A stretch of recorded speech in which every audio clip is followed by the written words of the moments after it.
ahead now, Lindsay. Okay, awesome. It is 6 o'clock or a little after, so I will call the meeting to order. Can we please stand for the Pledge of Allegiance? I pledge allegiance to the flag of the United States of America and to the republic for which it stands, one nation, under God, indivisible, with liberty and justice for all. Alicia, could we do the roll call, please? Yep. Lori Blargen. Here. Ian McDonald. Here. Matt Foucault. Here. Lacey Oster. Here. Bruce Blargen. Here. Cherie Link. Here. Mars Below. Okay, our district mission, together we engage, educate, and empower all learners, bridging their passions to pathways to create successful futures and positively contribute to our local and global communities. Moving forward to our open forum. What was that? You gotta approve Jenny. Oh, sorry, yes, thank you. Is there a motion to approve the agenda tonight? So moved. Is there a second? Second. Any discussion? All in favor? Any opposed? Motion carries. Moving forward with our open forum, the board has set aside time. Anyone attending the meeting wishing to address the board is asked to fill out a card, which we have, and those comments are limited to 3 minutes. So Al, are you out? Yep. Awesome, go ahead. You can take a stand and then we'll, Matt will go ahead and time you and then we'll give you a 30-second warning if it goes that way. Well, I don't really need a lot of time. Hi, Cherie. Awesome. Hi, didn't recognize you. I waved at you. It's okay. I just would like the school district to consider spending less. I just got my property taxes just went up $1,500. I got a letter in the mail a couple days ago.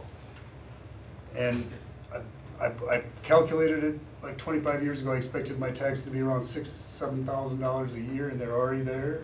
And I can't afford to live here anymore.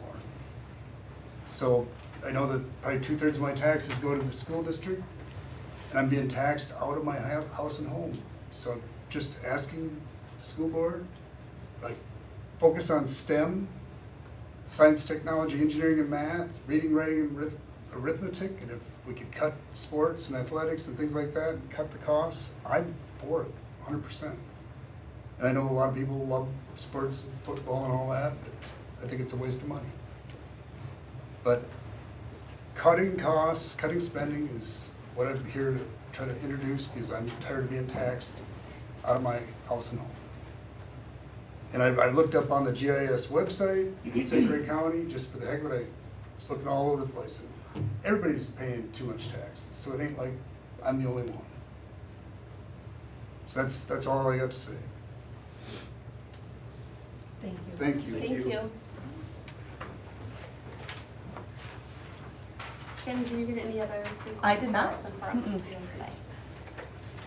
Okay, moving on to our reports. We have a lot on the agenda tonight, so we'll go ahead and get moving. Our student school board representative.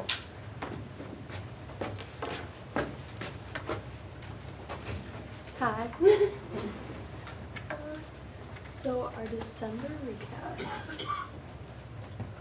Starting with our high school sports, boys basketball record right now is 3-4 for conference and non-conference, winning against Regis, Eau Claire, Spooner, and Ellsworth. Dylan Luscious said the team is having highs and lows, some games where we score and have good defense, and some games we just don't know what to do. Their next home game is tomorrow against St. Croix Falls. JV starts at 5:45, and then varsity will play at 7.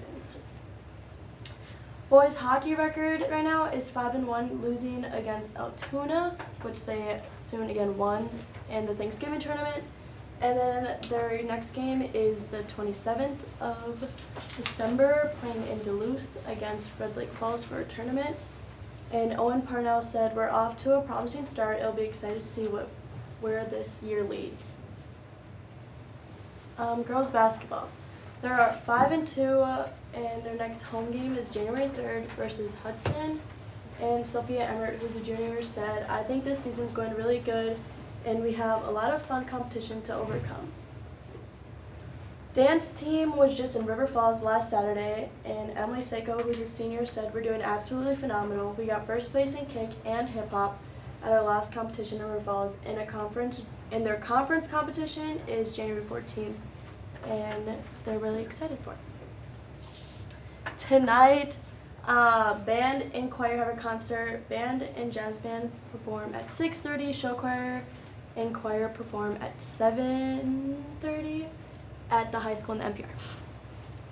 And then moving on to the elementary, they went ice skating, the 2nd, 3rd, and 4th graders at the hockey rink, and they had a lot of high schoolers helping them.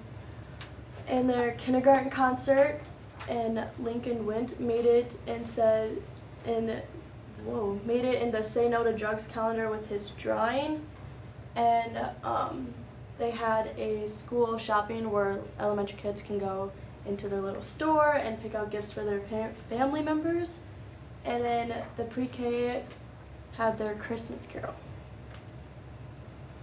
The middle school, the 8th graders had a talk about healthy relationships, and a couple of juniors and seniors got to join them in the conversation to help them lead their way with relationships and friendships.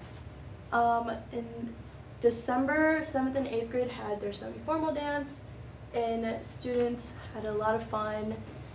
And then I think yesterday or over the weekend, middle school drama had their Suicified Christmas Carol on December 16th and 17th.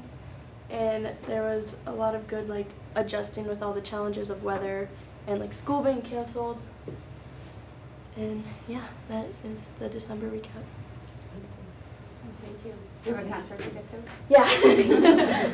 Good luck. Thank you. Thank you. Good job. Okay, our listening session summary. Which, Bruce, Matt?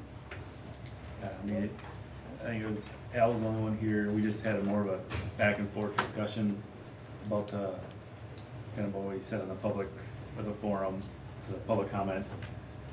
And then Matt had some questions just asking, what would you support, not adding additional things to our campus, but maintenance was one of the things that we did talk about being in support of, to maintain what we do have here. So. And the only other thing I'd add is that he made a comment that in 25 years is the first time he's had an open kind of back and forth conversation, and he really appreciate that. Yeah, I never got to do that 25 years ago when I came to the school board meeting. So if that says the listening session works, I think we connected with one person, that's a good thing. Yep. Awesome, thank you. Okay, Shannon, our superintendent's report. Yeah, so we have kind of a busy night tonight. Just want to mention the new nameplates that we have here. So those were made by our Industrial Business Academy. So I want to thank them for creating those for us in our Fab Lab at the high school, which was awesome. Just want to kind of an FYI, so starting next month, we're going to bring to hopefully each board meeting, but for sure at least once a month, a Spartan Spotlight, where we are spotlighting staff, students, programs, great things that are happening in our buildings. Kind of beyond just celebrating, accomplishments by our teams and those kinds of things, really looking at more what's happening in the classrooms, and trying to bring that to life for you guys in the boardroom a little bit. So Sarah helped me hopefully coordinate the first one that's coming from the middle school next month. So just more of an FYI that we're gonna start bringing some people and kids and staff into the boardroom just to kind of highlight the great things that are happening in our classrooms. So I'm going to combine kind of the next few here. So we have our friends back again from Wold and Market Johnson, and we're excited that you're here to kind of help further and hopefully define and finalize the conversations that you're having as a board regarding the referendum. As a part of that, Dave and I wanted to give, kind of a 100,000-foot view. I know, Ian, you brought this up a couple of times of just looking for some information regarding some financial pieces.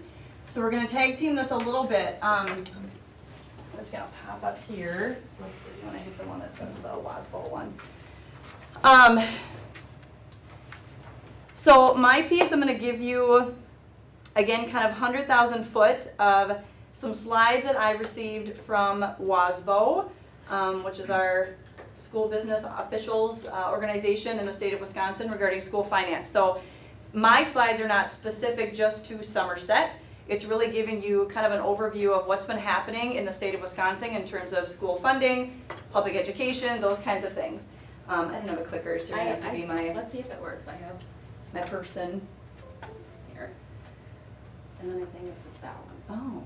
Oh, We'll see. sure. All right.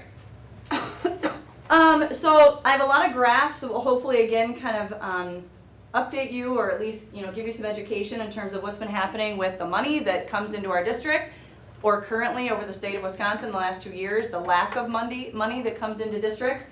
So I thought this was a really great one to kind of look at per pupil revenue caps, and really looking at the two lines. We've got CPI, starting in 08-09 all the way through 22-23, and looking at what has happened in terms of funding and seeing that our funding for our students has not kept up with CPI. And I'm trying to make this kind of as basic as possible because this stuff does get really complex, right? So looking at, in theory, we are down about $3,100 per student over the course of time if the state would have kept up with CPI, right? But eventually here in 10-11, they made some decisions at the state level that they were going to drop these funds down. And obviously you can see it's been a very difficult time and probably will never get back to where it could have been. But if you think about this amount of money in a school district times the number of students that you have over the course of time, that is a lot of money left on the table that we obviously won't have access to now. Is the thing on the side? Sorry. Where are we here? Yep. Maybe I didn't This turn one? it on. Oh, there we go, sorry. There we go. Sorry. Okay, so looking again at the state in general, looking at our per pupil spending. So in 2002, state of Wisconsin rated number 11, which was pretty darn good in terms of how much money they were spending on students, right? In 2020, we dropped to number 25, which is well below the national average. Okay, largest drop of any state, and that was before the funding freeze for 21-23. I like to remind people that we are just finishing year 2 of not receiving any new money in our district because of that freeze, which makes the budgeting that we're trying to do in our district very, very difficult. We're hopeful with the new budget coming forward this spring that that's going to change, but certainly no guarantees. I want to talk about enrollment a little bit because this has come up too quite a bit during the referendum discussion as well. Knowing that Somerset, we see good signs of our enrollment increasing, but across the state, declining enrollment is basically everywhere. Part of that is because of declining birth rate, which I'm going to talk about in a little bit. Basically, there are not as many children anymore as there once were in the United States, specifically in Wisconsin. When you start having fewer kids attending your schools, again, because there are just fewer children in general, school finance doesn't shrink very well. You still have fixed costs that don't change whether you have 100 kids here or 1,000 kids here. And again, you've heard me talk about this before. Again, this is really relevant to the referendum as well. Now you have more competition for fewer kids, which makes it even more important to have the discussions that you're having in terms of what are we bringing to the table in terms of our district in Somerset. This is, it's not moving right now. Typically this, there we go, okay. You can kind of see it's an interactive graph here. Looking at the enrollment changes from 05-06, and looking at across the state here, where counties have gained kids versus lose kids. And you can see as this is moving through that we have a huge decline all across the state, and you have decline and it's concentrated. So if you look at some of the things you have here on the left, almost 3/4 of districts in our state have declining enrollment compared to 59% in 2007. So for a while, and we've talked about this before, Somerset certainly was kind of plateauing / declining. That doesn't necessarily make us unique. Again, we feel optimistic that hopefully for our situation that's going to change, but you can kind of see across the state that people are struggling with declining enrollment all over the place. 75% of our kids in the state are located in just 30% of districts, and more than half of our students attend a district with fewer than 1,000 students. So there's a lot of things that come into play here as well. Private schools, voucher schools, again, that kind of goes back to the competition I was talking about earlier. You're really kind of fighting for a lot fewer kids than we were even 5 or 6 years ago. Again, just kind of going off of the enrollment and looking at our school-age population, As you can see, just from the graph here, a huge decline in terms of the amount of births that are happening in our state. So again, this will be the 4th time I'll say this in a minute. We have fewer kids in our state, which is troublesome for budgeting and finance. And again, going back to that competition piece, this becomes a pretty important slide. So as I mentioned, looking at per pupil funding. So we've been on a freeze the last 2 years. Again, hopefully that changes. Our state has a huge surplus, which we'll talk about here in a second, and we're hoping that education will get a large piece of that pie. Initially, kind of looking at, and as they have here, funding by student makes sense. As districts get bigger and you have more kids, your finances or your expenses start to grow, and hopefully the funding would follow that. But actually what happens with declining enrollment, the costs don't necessarily fall in step. So again, some of those fixed costs that I talk about, facilities, utilities, curriculum, the things that you have to do to run a school, the amount of students you have sometimes doesn't necessarily impact that. The costs are going to stay the same. Even looking at some of the variable things that don't necessarily fall in line with enrollment, we never want districts to have to get to a point where you're cutting staff and cutting teachers and cutting programs, cutting sports, cutting extracurricular activities, those kinds of things. Those things don't bode well for districts long term. Again, that's why we're optimistic. Hopefully we'll get some funding with the surplus this year. But all these things are things that we have talked about and things that are actively happening in Somerset. We talk about pandemic pressure, we talk about inflation, we talk about CPI. You can see just in 1 year, from 2022 to 23, how that has increased, and then the effects that that ends up having on school districts. So competition for instruction and support staff. So as a board in July, you made a pretty big decision, which was a good decision, to kind of look at our pay across the board and lifting our salary schedule. And part of that was because we know the competition that's happening right now in the world of education for staff. Bus drivers, driver wages, those kinds of things. Ongoing just ordinary expenses that we have with fuel, food, supplies, and that's not unique to a school district. Obviously many of us are feeling that in our own lives as well. And then looking at the increased cost in construction, capital maintenance, what it costs to borrow funds, those things, again, when you're looking at these numbers, and again, some of the conversations we're having in our district, those become important pieces of the puzzle, right? As we're talking about a referendum, we're talking about the projects that we're hopefully bringing back to the table are already going to be slightly more expensive now versus if we would have passed it in November. So big things here. I just have a couple more, but I want to mention special education in particular. So this has been a really big focus in the new budget that's been proposed in the state due to the increased costs over time of educating students supported by IEPs. And it goes beyond just kind of the classroom services. This is really starting to dive deeply into mental health, certainly for students with and without IEPs, but looking at the proposed reimbursement rate, which is what you see here. This gray line has been pretty flat over the course of time in our state. We're hoping that, because again, like I said, this has been a massive point of emphasis in the new budget. If you look at these numbers and that huge increase, that has a huge impact here, because typically we transfer, Dave I think has the actual 2 million, is that what it was? 2 million from Fund 27 into our general fund to support educating students with IEPs in our own district. That's a huge chunk of money. And if you think about that compared to, again, this rate has been flat over the course of time, there's been a recognition here for, I'm going too fast, can you go back? Yep, there you go. For the need to kind of equal that out and hopefully, as I said, get those funds to where it should be over the course of time here. All right, so let's talk about ESSER. So I talked about that a little bit at our last meeting too, about some misconceptions that I've heard, especially over the referendum conversations that I've had. As I mentioned with our state spending being frozen, that's a national outlier, and that has been a very huge point of emphasis in our own organizations too across the state. ESSER in the vast majority of districts across our state has been used for operations. That was not necessarily the intent when the money was given, but due to the spending or the funding freeze, that's what districts have had to use to be able to basically do what they need to do over the last 2 years. So the ESSER money that people kind of hear about it's not like it's sitting in, the savings account just kind of waiting to be used. We are actively using that in order for our district to be able to function over the last 2 years. Looking at the fact that it's expiring in 2024 and that lots of districts are using this as a part of operations, that becomes a concern because that money was one-time money. It's here and it's going to be gone. And then how do districts make up for that funding and be able to continue, especially if we don't get any additional money from the state?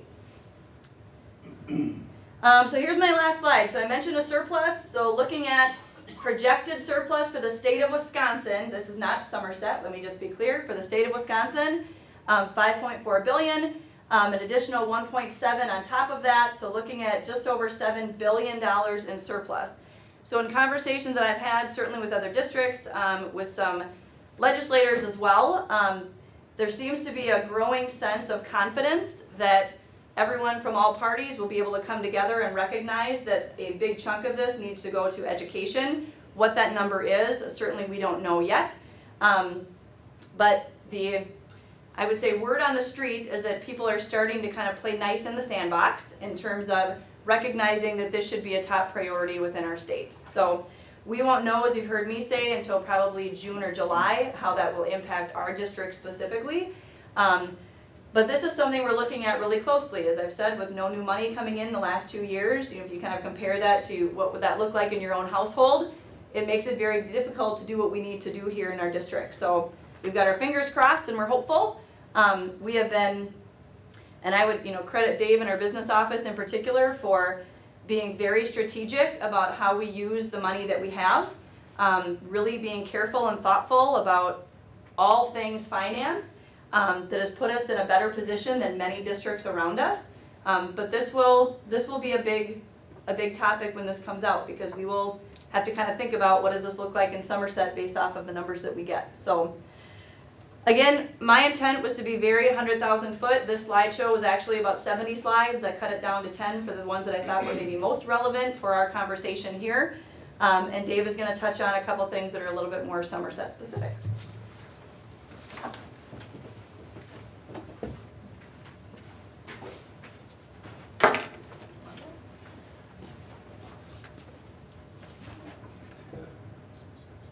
Yeah, would you rather have a mouse instead of that?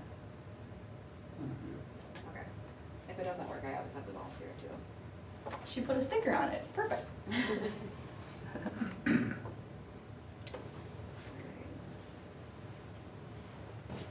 It's under district. Business services and operations. Yep. Profits.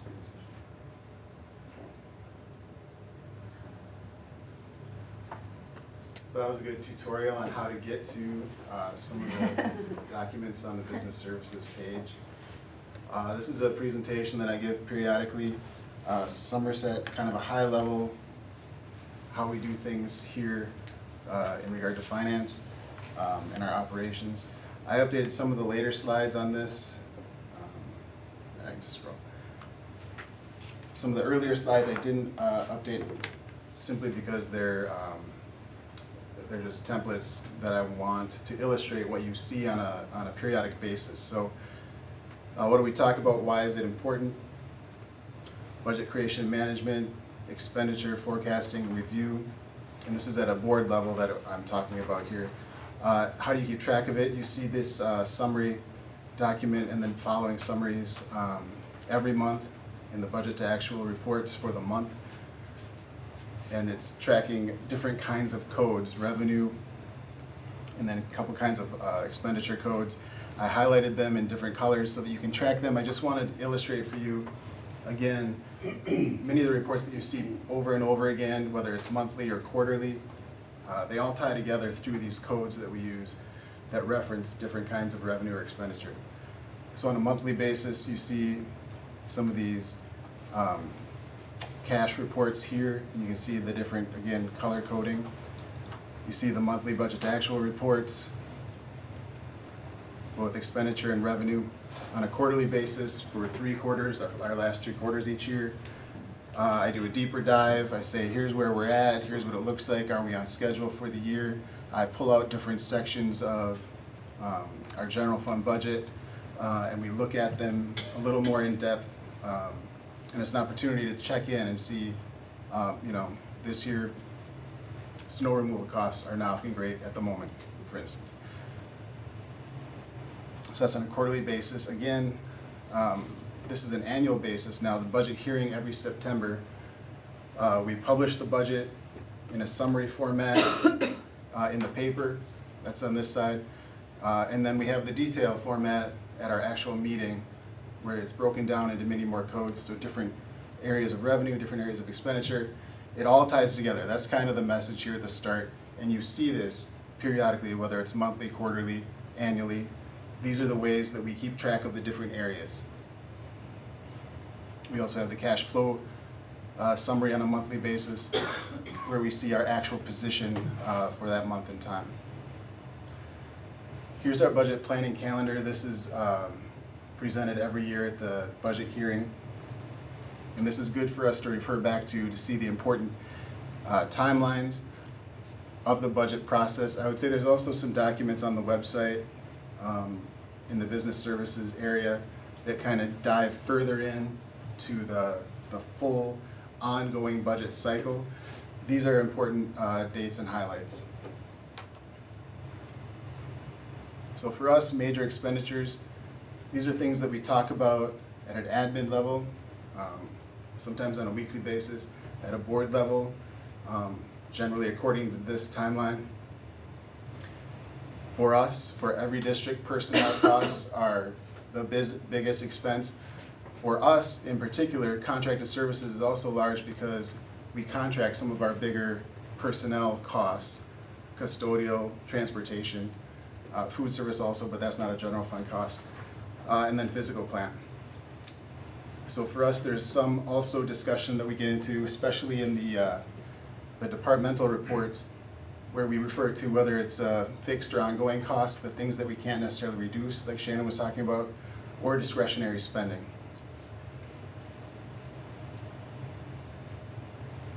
Major revenues. For us, the biggest chunk of our revenue falls under the revenue limit. That's the part, the main part that's set by the state legislature, whether they're increasing on a per pupil basis the funding that a district can get. Also, within that, it's comprised of state aid and then the local levy. And this is how if the state wanted to use the surplus right now and say we want to give more money to schools, but we want it to be tax neutral, they say, okay, revenue limit, we're going to increase you by X dollars per member. You can accumulate that much more revenue, but we're going to offset it by increasing state aid. And so districts get more revenue, but it comes in the form of aid, and so the levy should be about the same. That's generally the way that the state likes to increase funding. Some of our bigger non-revenue limit revenues are per pupil aid and open enrollment. This year, as Shannon mentioned, our last year that we're going to be using ESSER, that we plan to use ESSER, that's a federal grant, also not under the revenue limit. And for us, Shannon had mentioned it goes through 2024. We expect to use all of it through this year and be done. This is a screenshot of our actual revenue limit template from DPI. And I like to show this just to illustrate. We have a rolling 3-year average of our September count, of our membership, our student count. And funding is based on per member, per student, on an FTE basis. And so we take our 3-year rolling average and we start with our revenue per FTE, per student, that we had last year. That's our base. And then here, usually if there's an increase from the state, you add that per member, and then you have a new revenue per member. So for us, the last 2 years, it's been 0. It's been flat there. And so it stays the same. And so if this number is increasing, if your membership, your student count is increasing, that's one way that your revenue can go up. The other way is if this number up here, the number that the state sets goes up, then your revenue can go up as well. So here's some charts I wanted to pull out just for illustrating that a little bit better for us. this is our 3-year average membership, and this graph is truncated, so we can see it. It's just a few hundred right there. But we're generally slowly declining. Now, this last year we did increase a little bit, and we expect that we should be increasing again in the future, but this is what it's been looking like for us over the last, since 06-07. Now, the next 3 charts, the blue lines represent the change in that year. So if it's a revenue limit increase of $100 per member in a year, the blue bar is $100 that year. So the big decrease was Act 10. That's when the revenue decreased quite a lot. And the revenue limit overall is the red line here. So that's our total revenue limit over time. So you can see it used to be that there was, as Shannon showed, the CPI, the increase per year kind of matched that on an annual basis. But then it stopped, and then it's been flat. The previous biennial we got a little bit of an increase, and then it's been flat again. And our overall revenue limit kind of corresponds with that, also taking into account our slight decline. So the same reference here, this is the per pupil aid. There's a categorical aid outside of the revenue limit, another way that the state gives districts money. Again, just to illustrate, the last few years has been flat. There's been no increase per pupil over the last few years, and so this dollar amount overall has also stayed flat. And then this last one is our open enrollment. I include this because this, again, is outside of the revenue limit. It's another source of revenue. And historically, Somerset has had a positive inflow compared to outflow of open enrollment, and so we've received more revenue in than expenditure out. The last couple of years now, it's been negative. So this year, we saw, I think, our largest third Friday count in September, open enrollment count in, but we also saw our largest open enrollment count out. And so we're slightly negative in this. I think the ratio is about 0.9, 0.91 right now. So what do we do on a periodic basis to review this? We have reports to the board, monthly, quarterly, annual. We have department and building reports. We talk about things if they're projects or new allocations we're proposing, and as needed. And then external, we have our annual financial audit by an independent auditing firm. This is every year. Usually they're on site in August for the on-site portion, but it's an ongoing process. Usually wraps up in December when it needs to be submitted to DEI. I did include some screenshots. We received the PDFs of this year's audit last week, and literally just today we got our paper copies. They're on the back table. You can all grab one if you'd like. And as a side note, we can always ask the auditors to come in and talk to the board, answer questions if you'd like. They're always available for that. But one thing that I like to pull out is what are the results? So within the single audit booklet, and these, I think the main one's on the website. I don't think the single audit's on there yet, but the single audit's in back. There's a schedule of findings and question costs. That's where they're saying what's going on in the district that you need to be concerned about. And we get the same 2 every year. And I would say every district our size gets. One is that we don't prepare our own financial statements. We have the auditors prepare the financial statements. And 2, we don't have enough staff to properly separate all operations in the business office and control them properly. We just don't have enough people to separate all the tasks. And then reference to all the things that we've looked at. And then the website has a lot of other charts and documents, PDFs. This is the time of year that I update a lot of things as well. One of the ones I think that people like to see is the December newsletter. That'll be updated shortly for this year. That's where I talk a lot about tax impacts for the current year, the current levy compared to prior years and such. So that was a quick run through of our process presentation. And we're just informational at this time, I think. Is there any question? Okay. For the, Dave, for the next year ESSER payment or payout, is there any money left that we will receive? Our budget is that we will use it all this year. And how that works is we spend it, and then we apply for reimbursement. So we get reimbursed what we have spent for a given, So usually in it's, the 22-23, we'll spend all of our. our budget is to spend it all this fiscal year through June. Okay. Do you know how many kids total open enroll out of Somerset? Yeah.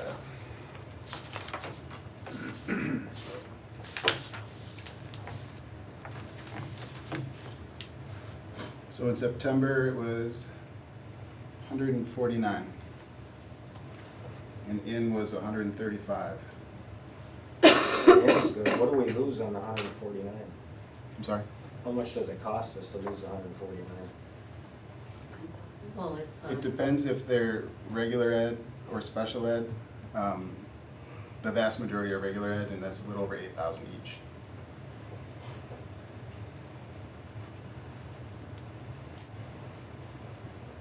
This might be better for Shannon. Do we know why they open and roll out? Sometimes. I know specific instances. I would say more often than not, no. Sometimes we make some guesses. There are students that, you know, will never ever set foot here just based off of geographically where they live. Variety of reasons. But I would say more often than not, we don't know.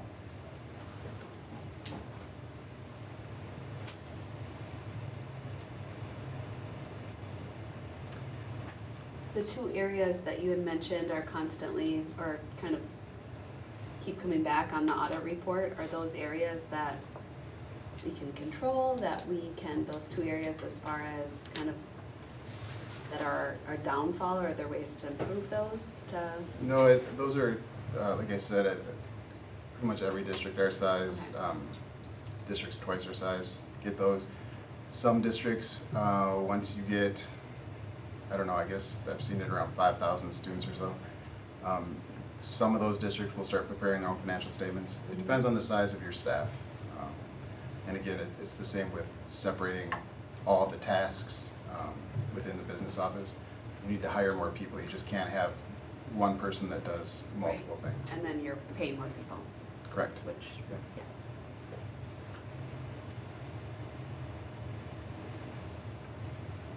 And I was going to mention that we are, as Shannon referenced, on the calendar, we're advancing the timeline from what we normally do. We're going to be talking a lot more with you about what we're, either what we're hearing or what we're projecting, different scenarios that we're looking at. It'll be somewhat advanced from the normal calendar, so you'll be hearing a lot more from us. They haven't given you any kind of inkling on a date?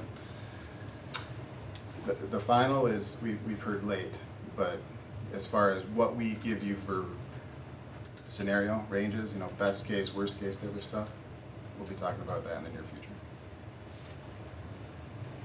So I guess just to piggyback off of that, and I know if we're not getting numbers until July, I mean, that's out of our hands, we can't control that, but a lot of our money that goes out is to staff and people. So when you look at July and you look at when staffing is in April, usually, I'm guessing. I mean, I know you guys have had that conversation, but I guess for everybody, like what, I mean, is there plan A, plan B, or how does that, when you're looking at retaining quality staff, or, you know, cuts that might happen, or increase, you know, we want to stay positive as well, but I guess how is that possible as far as people when it comes to summer dates? Yep, this is what we'll And be, this is, I think we all have to get creative. I mean, I'm not putting this, this is not just on you. This, I think, is gonna be a problem for all of us, but how do we be proactive, you know, how? Yep. And that's kind of what I was referencing. We're having discussion at admin. You know, the biggest cost is obviously staff, but we're also we have to look at all of the expenditure side and say, you know, what are the things that we can possibly impact to reduce costs to match our revenue scenarios? Because revenue scenarios, yeah, we have to wait. We don't know for sure until we know what we spend. That's some of the scenarios, some of the, I guess, ultimately proposals we'll be giving to the board to discuss.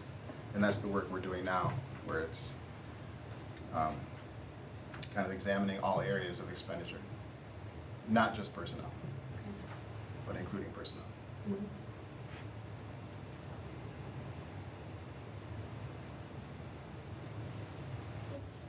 Any other questions for Dave with that piece?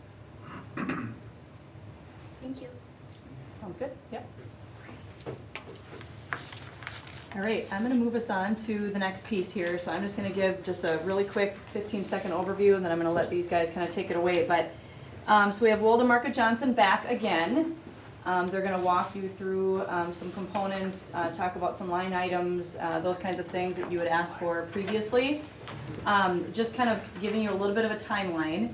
So, ideal, perfect world, we leave here tonight with you having made a decision of 1 question, 2 questions, and whatever that looks like, what is in those questions. And then we make a motion, we vote on those. It does not have to be ballot specific, because I will bring that verbiage back to you in January for our work session, and that's where you would formalize the ballot language. Does that make sense?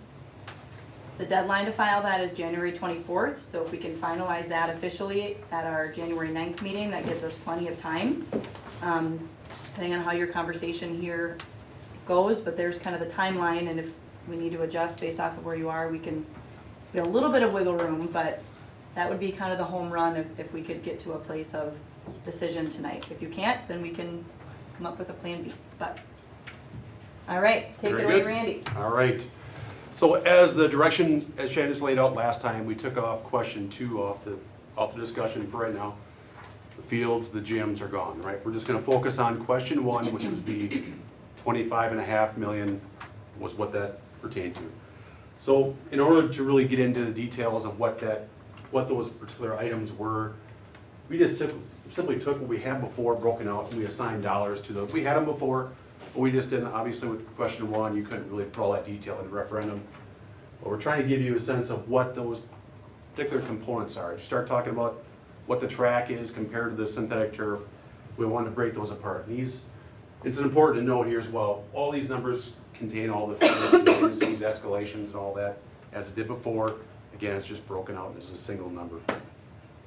1 point of clarification, this does not cost $1. It was just a factor of putting zeros in on a percentage, and it just carried into $1. It's the, we thought we didn't really talk about last time is if we didn't do synthetic turf in the football field, I want to be very clear, there was nothing to do in the football field. We weren't going to repair any fields, we weren't going to repair any grass or drainage. So we did add a line here to take care of that task if that was desired. It's probably about a $400,000 task is my guess based on that.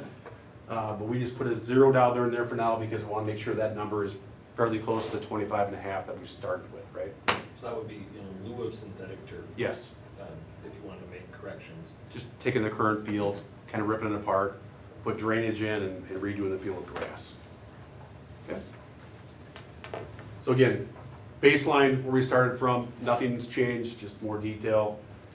As we move along, this spreadsheet here, this is I want to say overly complex. It's not really overly complex the way it is.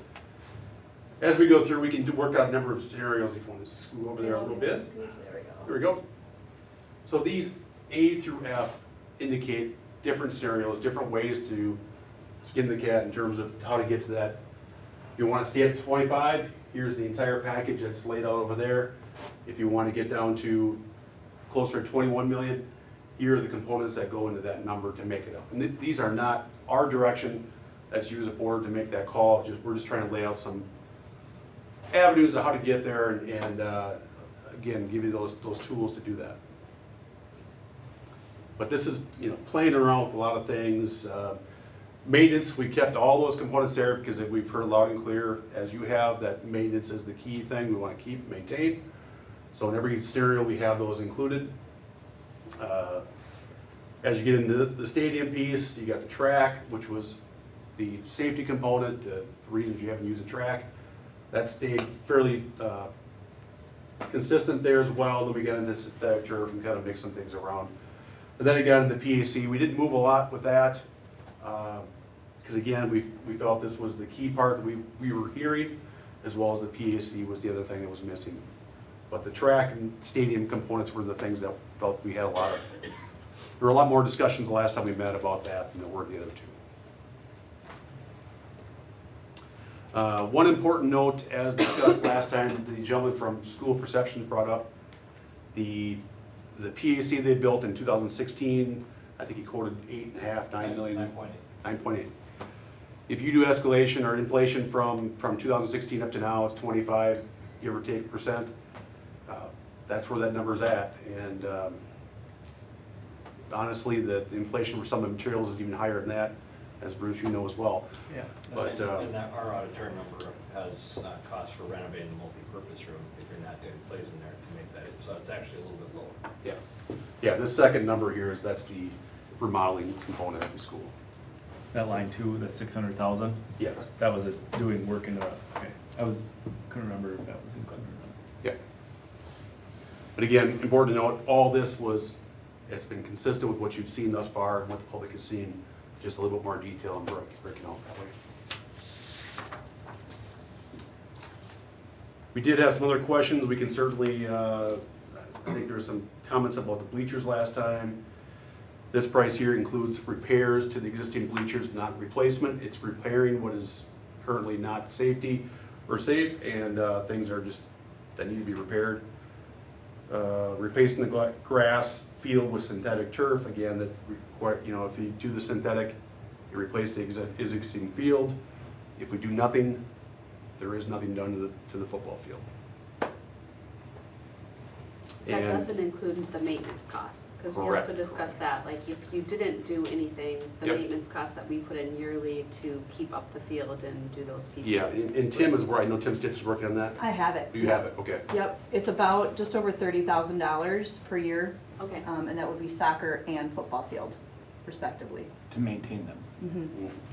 and if we didn't do the synthetic turf, you could not play the soccer games necessarily on there. It wouldn't be like a dual field. Correct. Can you share that document at all? Yeah, It's just really hard to see it that far away. I'm sure it is. I've got hard copies too if you want to look at Oh, it. you do? Yeah. Do So, you know what the compaction of the football field is right now? I do not, no. I don't know if they've ever been talked about going. Do any soil borings or anything like that on it, since that wasn't part of what we were talking about.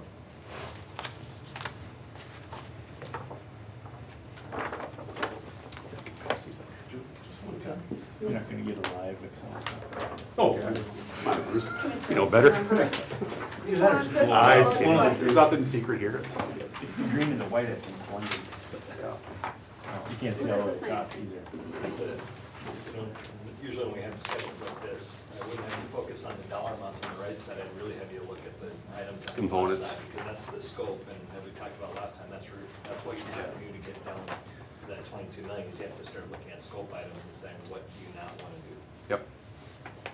Yeah, if you're gonna focus on the big number, then you just gotta start looking at those components, what it costs. How much, so if we do the track and keep the grass field, and then say, okay, 5 years from now, we wanna do synthetic turf, is there anything that goes on to the track that would be It's disrupted? doable. Basically, we'd have to put a little bit of protective cover into whatever your synthetic turf budgets would be in the future, just to make sure that you're protecting the track. A lot of times, you try and do them at the same time just to minimize that, but we've done it where we've done a track 1 year and 5 years later, Yeah, it's a constructability issue at that point. But we don't have to like undermine no. the track or any of that, you can leave the track, just keep protecting going across. Mhm. Okay.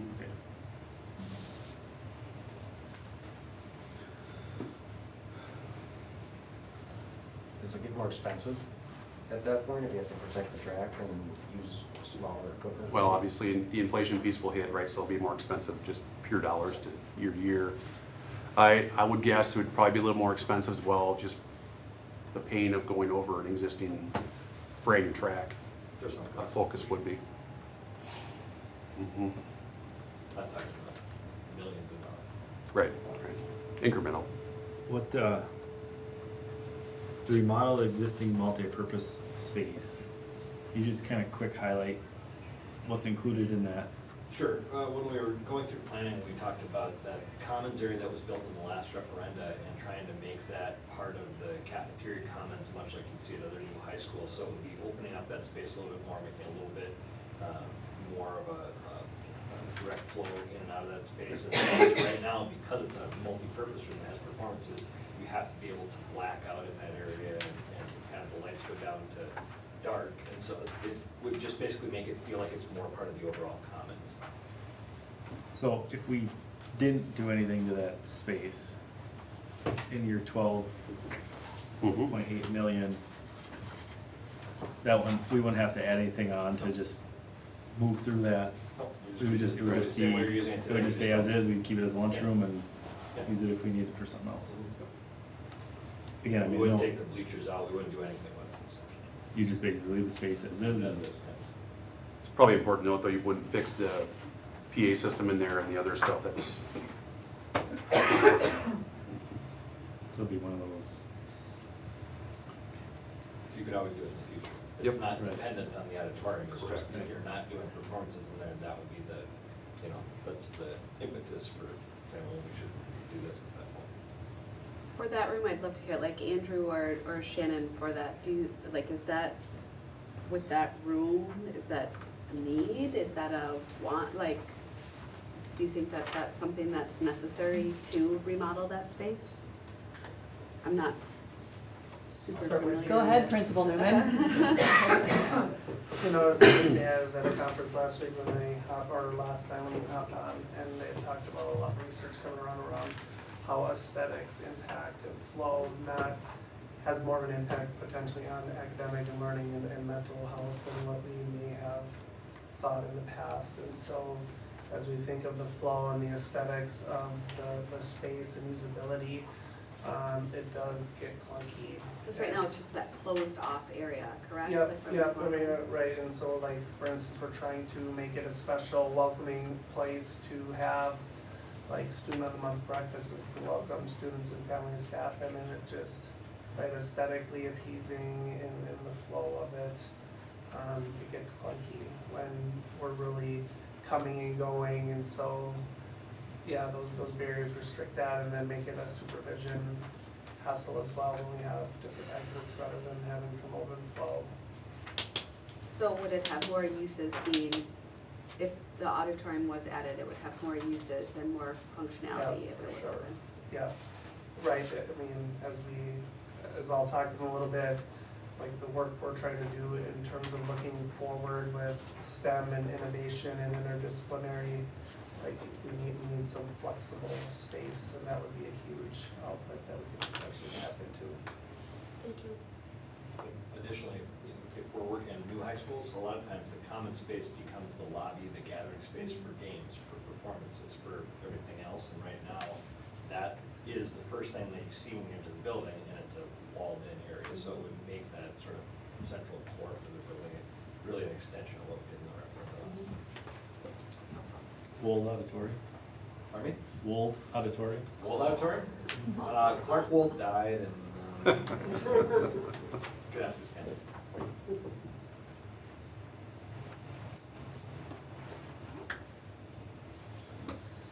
any questions? No, I know you can play with the numbers all day long. Actually, Bruce, that is, when we do auditoriums, seating is usually like one of those big ticket donor items. When you have a donor that's saying, what can I contribute to something where they want to have it be visible, seating's been a big one. Like when Alexandria built their high school in northern Minnesota, that was one of the things that they focused on from a donor perspective. So there are items in the auditorium that you could look at if you had donors in them.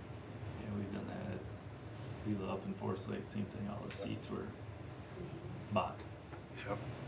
Yeah, you have opportunities on the stadium as well, right, with the scoreboard or press box or whatever you can conjure up. Sorry, again, the repair existing grass fields, so do we have to add like a $400,000 I could make that, I line. just didn't want to deviate from the From the original, but- referendum piece, but that would be an extra piece. I can throw it in there for you and give it to you.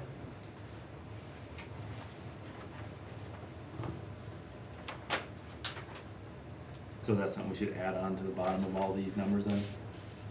If you take. It's an option, right? It If would you take the be, synthetic out, you would either add or, 400,000 yeah. for Mhm. the grass.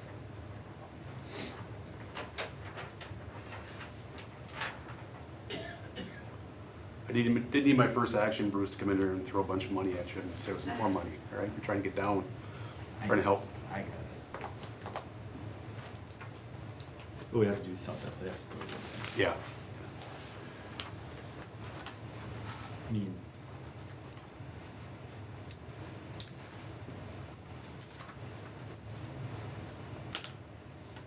Yeah, and I think we're, this incorporates inflation, what we've seen over the last number of years, couple of years. I'm really hoping that material prices are starting to come down a little bit, so I'm hoping that's a trend in the right direction. And, we get more use of the dollar too, going forward. We have to project what the current trend is right now. In the last month, we've had a few fairly large projects bid, and they bid right at or just below budget from where inflation was, which is a nice change to not having them be coming in over where they're looking. Yep. So that's a good trend in the right direction. Mhm. And does this take out the flow of some of those talks that we've had? I think it was around 1 million with, I think that it was under maintenance with some of the pieces of pickup, drop off, the flow of traffic. That was removed prior to, we looked at it again, it wasn't in question one, it was in I think it was removed earlier than that. Okay. Mhm. That was a fairly big ticket item, if I recall. Yeah. Shannon, do you have, or does anybody have the tax impact then on this total amount? Andy? You want to speak to that? So it would be, since it's still April, we can use a very similar range to what we had on the 2025, which is 4 cents. But the only thing that could be changing is the interest rates that we'd be borrowing at. So possibly a little higher, but if you, I would say just generally very similar expectation for tax impact to where we were at with the same range. If you have a target, we can get those back pretty quickly. That was actually another thing that we discussed in the last week or so as we've been putting the numbers together. The intent was to get down to 22 million because that was what was surveyed. But that was also surveyed along with what a tax impact would be for that, and that was higher than what actually the 25.5 million tax rate ended up being. And so I think that's a question maybe for the board is, if the tax impact was already lower, it wasn't the 22 million people were responding to, it was what was put out there, if 22 million at a tax rate of X. And so that might be part of your consideration. So can you refresh me, on a $100,000 value, what was the impact on the 22 in that question? It's $4 for 25.5 million. $4 per 100,000 on 25.5. I believe that's what it is.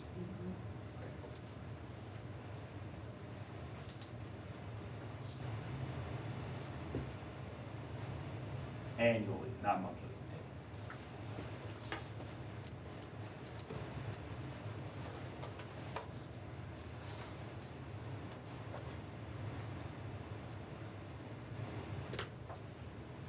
Any other question or discussion?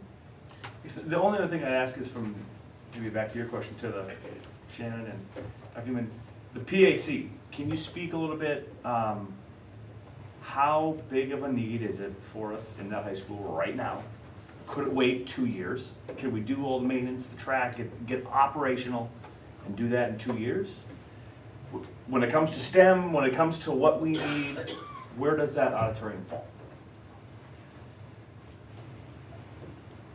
So, right, I live in a different world, down here in Rochester and seeing, right, and I get that we're a fraction of the district when they're losing 5,000 kids. And then right now you're multiplying that by $8,000 for all sorts of reasons, or another district I worked in where they're top 5% academically and the lowest, second lowest funded district in the state.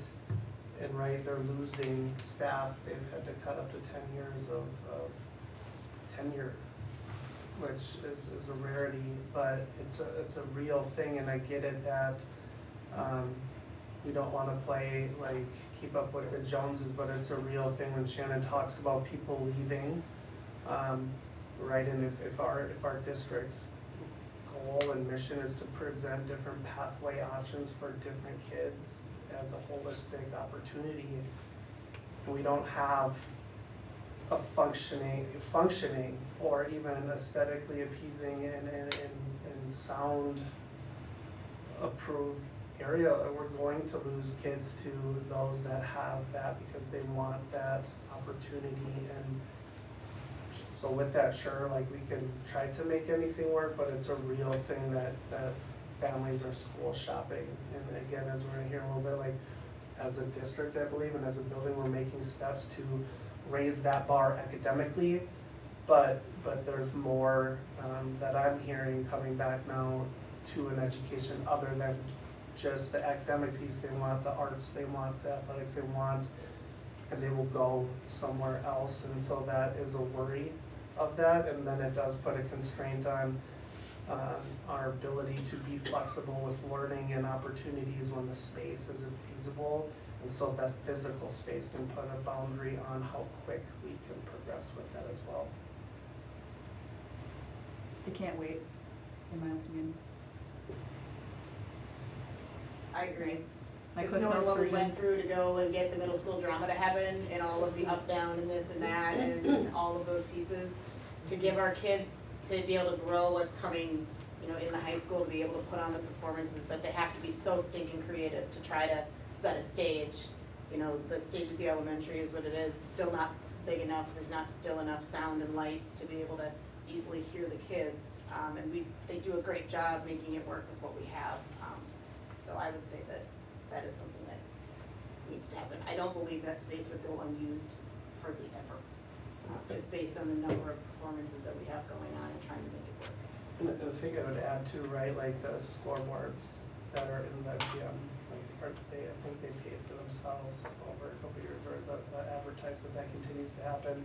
When we start to get those spaces, like an auditorium, or I know we've talked to some spaces that, right, we're not even talking about this, but if we were to ever put a dome over a field and to have that space, that is all sorts of income now that pays for itself over time when people want to use our space. So it's not just money spent for our kids, but it opens up opportunity to bring people in our building and rent that space out as well.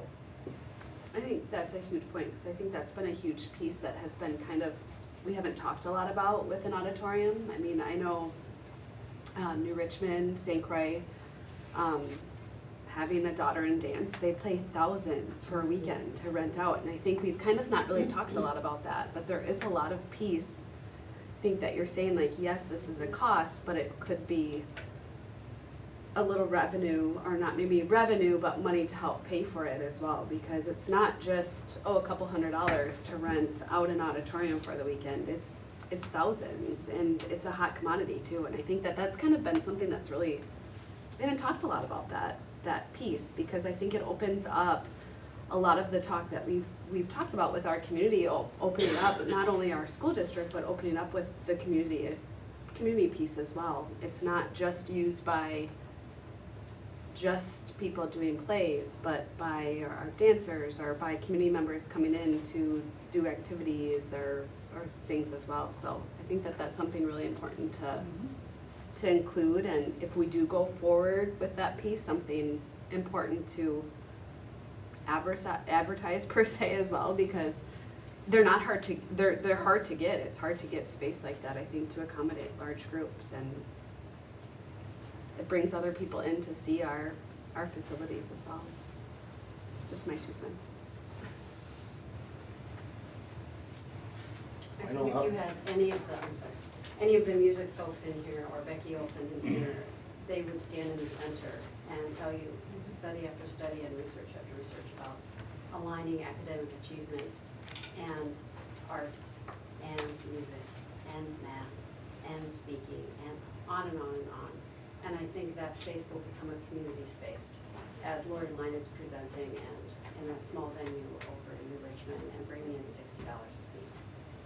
And speaking to St. Croix Falls, who just finished their auditorium, and talking about what their plans are to make that a community space in a small community. It's beautiful. It is amazing. And we're the last man standing, sitting in the small town of Somerset with no community space where people can gather.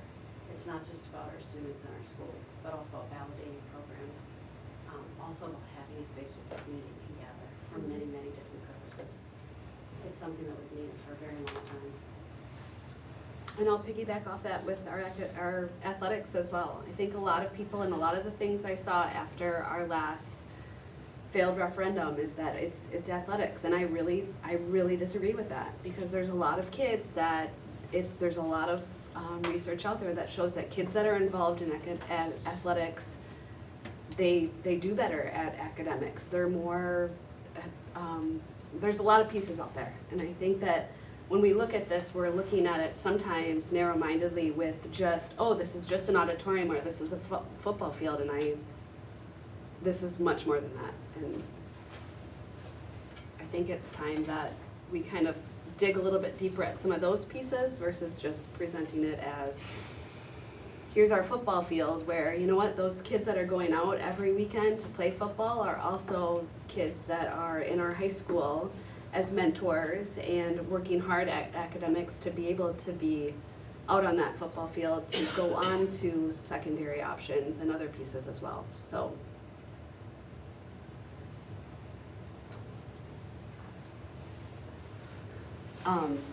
as Shannon mentioned, I think we have to move forward as far as deciding what is our next steps, and we don't need to come necessarily to a wording, but what are our next steps for January, so we can approve something to have wording or approve nothing. And I think we've had now 2 meetings where, thank you guys for taking the time. I know that this is nights off of with you, and we've had multiple nights meeting with you, and I, along with everybody, appreciate all the numbers and time, but I think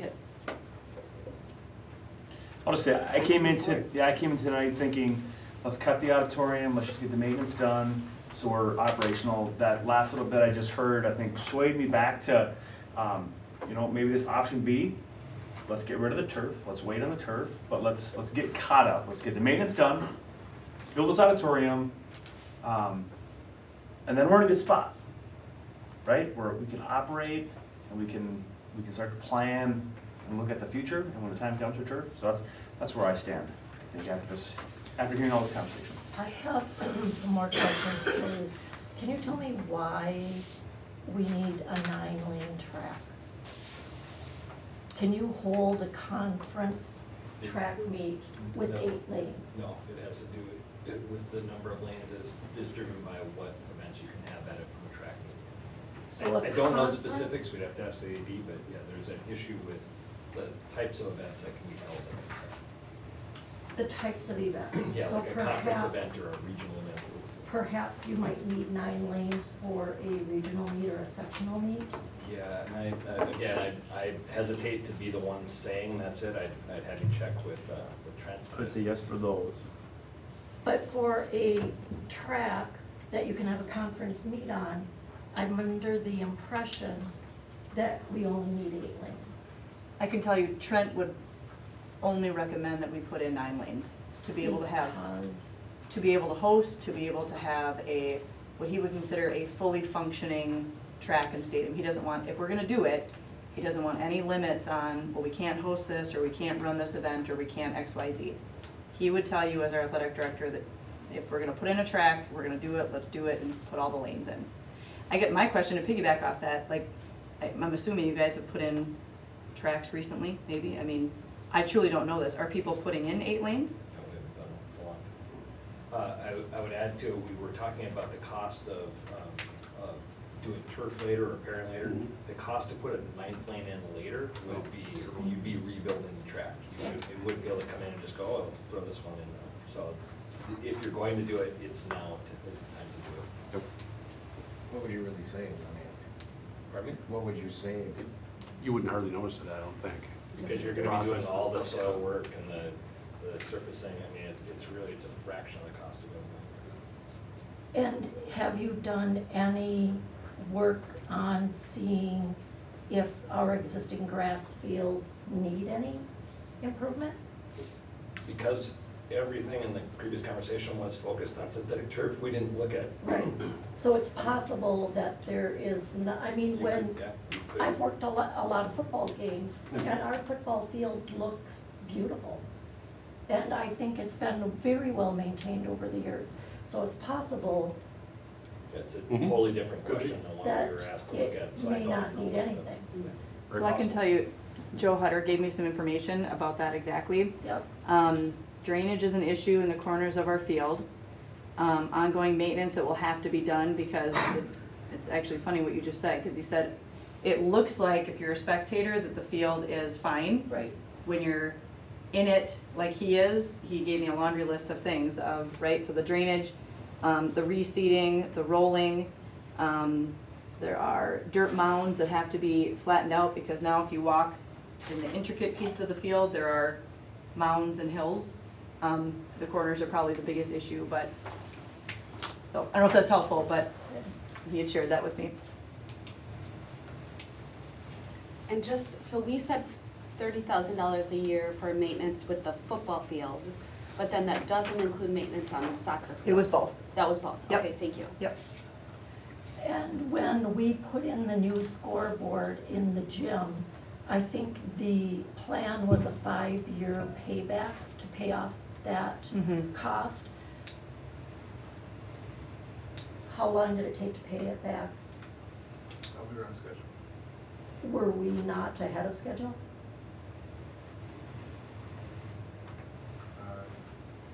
Possibly a little bit in the last year, I'm not sure. And the proceeds from that advertising, could some of that money be used to help pay for a new scoreboard? There's many ways to do that creatively. The scoreboards in the gym, donation by First National was the interest-free loan. And then the fundraising was done by getting The advertising. So certainly that's another.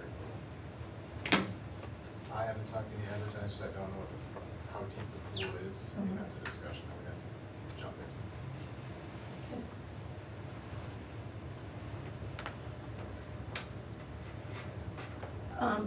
Why are the bleacher upgrades over $1 million? What exactly are you upgrading? I mean, you said you had to do some maintenance. Are you telling me that our bleachers need $1 million worth of maintenance? Aren't they inspected every year or two? Isn't there a law that they have to be inspected every 1 or 2 years? The information we received over the last year and a half has been that a very deficient system over there. There's many things that have been delayed in fixing, whether I think they do a very good job of keeping up with them as they go, but there's a lot of things that we saw pictures of that are just probably not per code anymore is my guess. But what we're told is that we have to repair those bleachers, and some may be a little bit more drastic than just fixing the handrail, fixing a bench. It may be more of the structure underneath it. There's some foundation issues that Yep. need to be addressed. It's starting to sink down.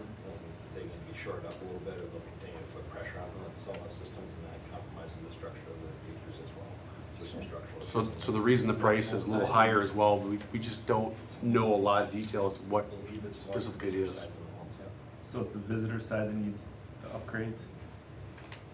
More of it. More. Mhm. Again, that was probably Lori, the 30 years ago. Yep. Right.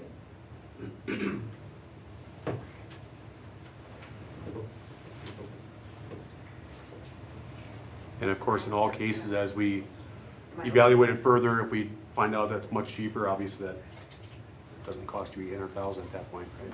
Right.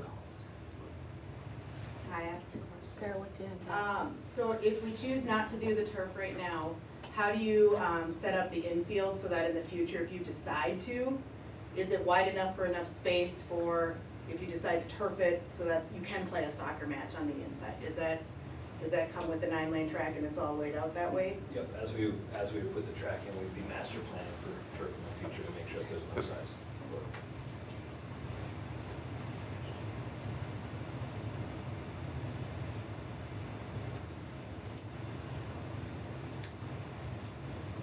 When that field was put in, We were just talking, was it 92 that the field was put in, but then I don't think. No, it was, because we started playing games up here, the first class to graduate from the current middle school was 1975. And we were playing football games up here certainly by then, and I think maybe, I can't remember exactly, but 1975-ish. At that current stadium. so we're talking 50 years of compaction, But, just from well, but they did maintain it very well with aerating and seeding and irrigation and rolling and.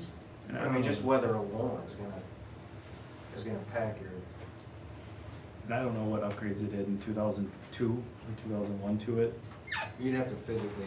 I don't know what they unearth did. it and replant. But they didn't ever put sod down or reseed or anything, because It has not been rebuilt. I don't think so. And that just becomes an injury issue. I was told it has not. And you don't think so, Lori? I don't think so. Again, I don't know what we did then, and we did some of it. I don't, but it was never stripped and redone, for sure. Since I've been. Yeah, and the number we threw out there earlier Those fields, I know what it's like. is total rebuild, right? It's all the way down to the drainage, rebuilding the drainage back up, so it's not just resodding or seeding. That 2 million, you're saying? No, that $400,000 number I threw out there earlier. So the 400,000, that would revamp the grass. Yep, that's a correct, whole and the drainage. Stresses drainage, reground. So that's 400 instead of the 2 million. Holding for term. You have more questions, Lori? I don't think so, thank you. Shannon, just to be clear, so we're looking at these 3 tonight. Does that mean we're not looking at the gym anymore or the baseball fields at this time? We don't want to try to package Correct. that? That's your, okay. That's your recommendation? I guess I want to put an asterisk by my recommendation. I mean, do I think there's still needs? Yes. As we've kind of heard from school perceptions and from our last meeting, I think we have to be willing to make some concessions initially. I think that's a really good thing to bring up though, because I think we're looking at this, what we have, and saying, okay, look at the synthetic turf, that's 2 million, which when you look at the $4 per 100,000, I'm thinking, what will that be, like a quarter? Yeah. I'm sorry to put it that, but then we have to go back to look at all the stuff we've just taken off the board, because I think that we're taking off that, an entire question. So I think as we're looking at all of these items, 1 through 15, we just took off one whole huge piece of that. Yeah, I guess, So I'm glad that you brought that up, because I think right now we're looking at this, but let's not forget when we go back to, we are listening to things because we're taking off we're taking off the basketball, we're taking off the baseball fields. I mean, those are things that if we weren't listening and not looking at how those went, we would have all of these things here. yeah, I don't want to rehash because we've already talked, but I mean that, as someone who's been at the schools and seen the high school kids practicing down at the middle school and sharing a gym with 8th grade, 5th grade, and then after a 7th and 6th in the same space. I mean, it's a need. Yeah, we have And kids as a practicing board- at 6 a.m. right now. Yeah, and as a board, we are saying that's not a high enough need because it won't pass through the community. So yeah, we are taking that whole chunk right off of here. And then we're also now trying to look at these and pull these down to listen to the community to say, what do we support here? To try to get these needs, the rest of these needs, I guess, addressed. The 22 number's gonna be hard. And that's what I keep falling back on, is that's what school perception said, and I get it, the numbers were off on that survey, but that's what the survey said. And that's why I keep trying to get as close to that as possible. We had public comment tonight saying, spend the money like it's coming out of your pocket, and I keep hearing that, and I just want anybody to know, like, I consider that completely. And I get the quarter, but for some people, a quarter's a lot, and the community said it's too much, and I wanna be respectful of that as best I can.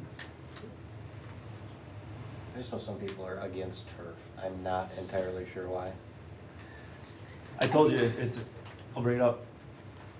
It's a COVID conversation. Either you think it's real or you think it's fake. And no matter what you think, you're gonna think that until you're blue in the face and find every supportive document. And the other way, you're gonna find every supportive document. That's what I think and can hear.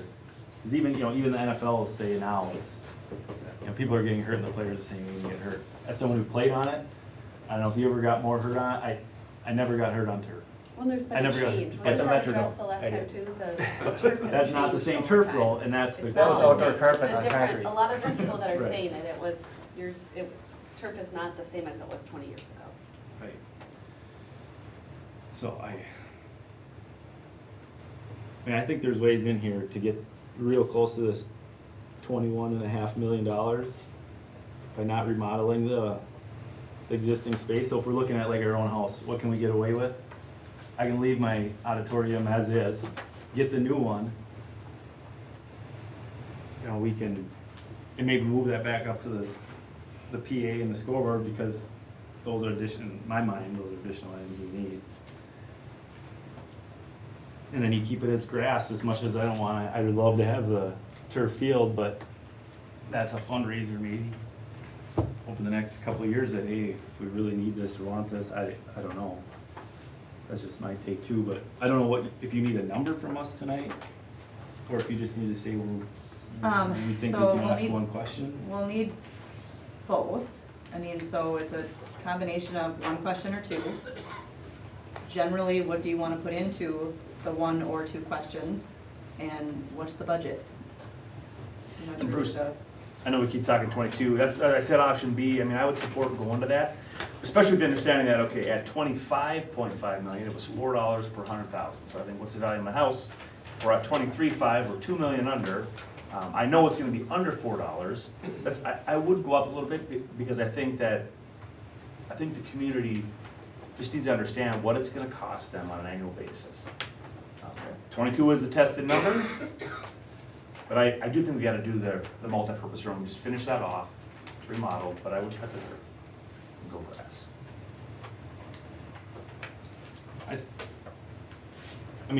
In here, we have an all or none on these bleacher options.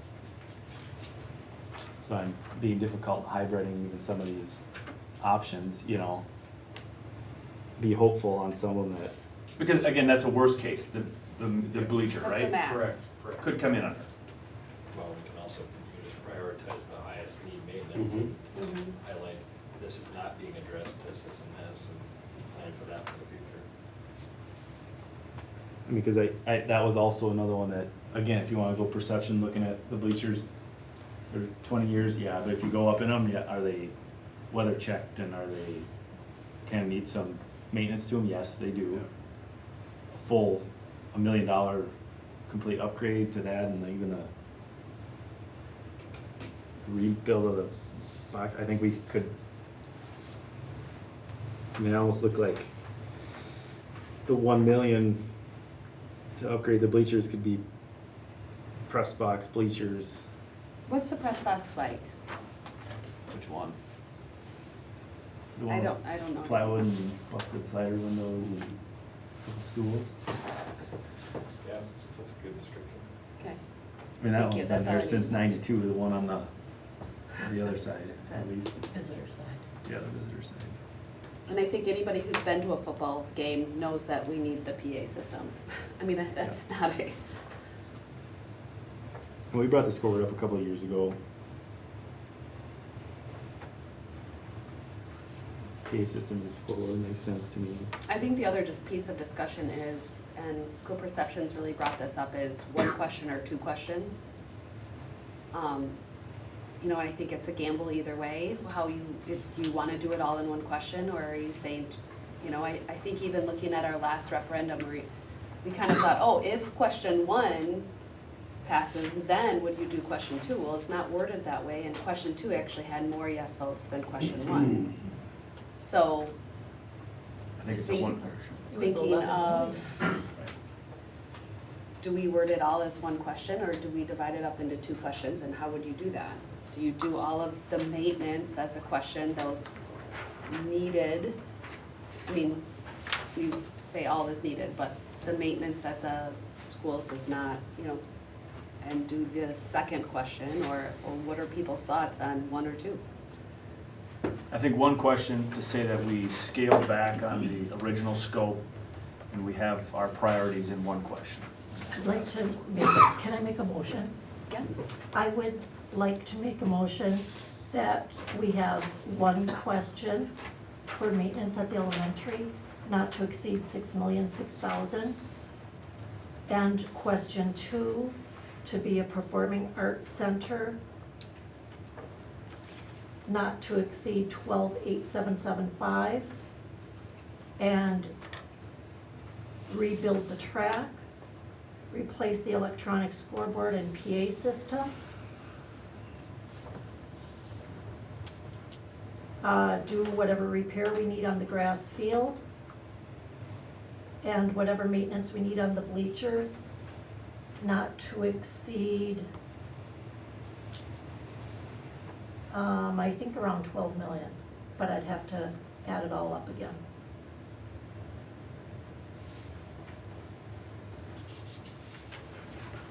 So you're saying not to remodel the multi-purpose space? Correct. So that takes out the multi-purpose space, Yep. that takes out the synthetic field, turf. And it also takes out rebuilding the press box. Is there a second on Lori's motion?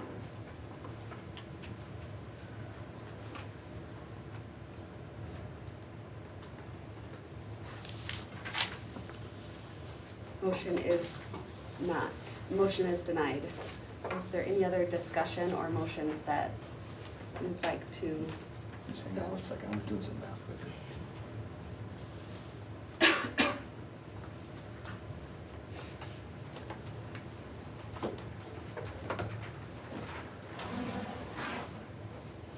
I would make a motion to accept option A, taking out the number 12, synthetic turf, and adding in 13, the grass, and upgrading.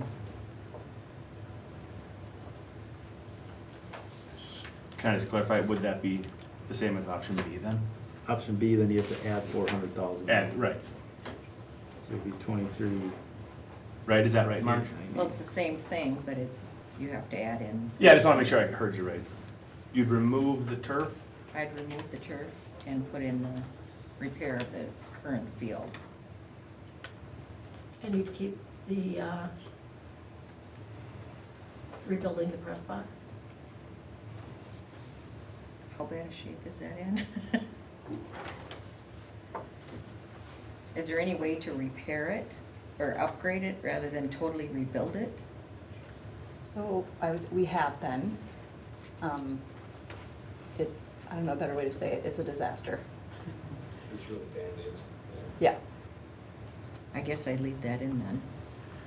Marge, do you have a total then that it would, project? Would it be the 23,490 plus 400,000? Are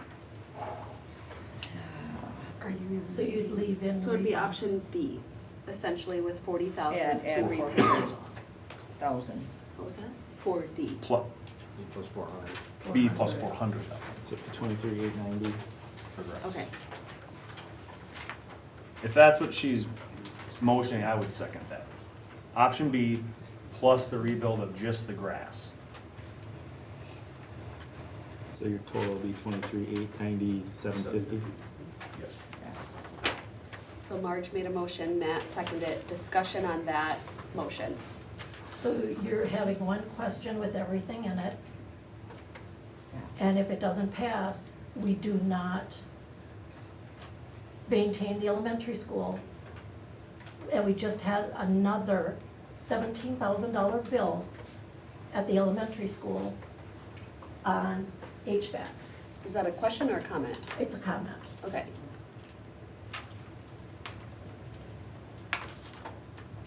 So as of now, the motion stands of B as one question, but adding that repair.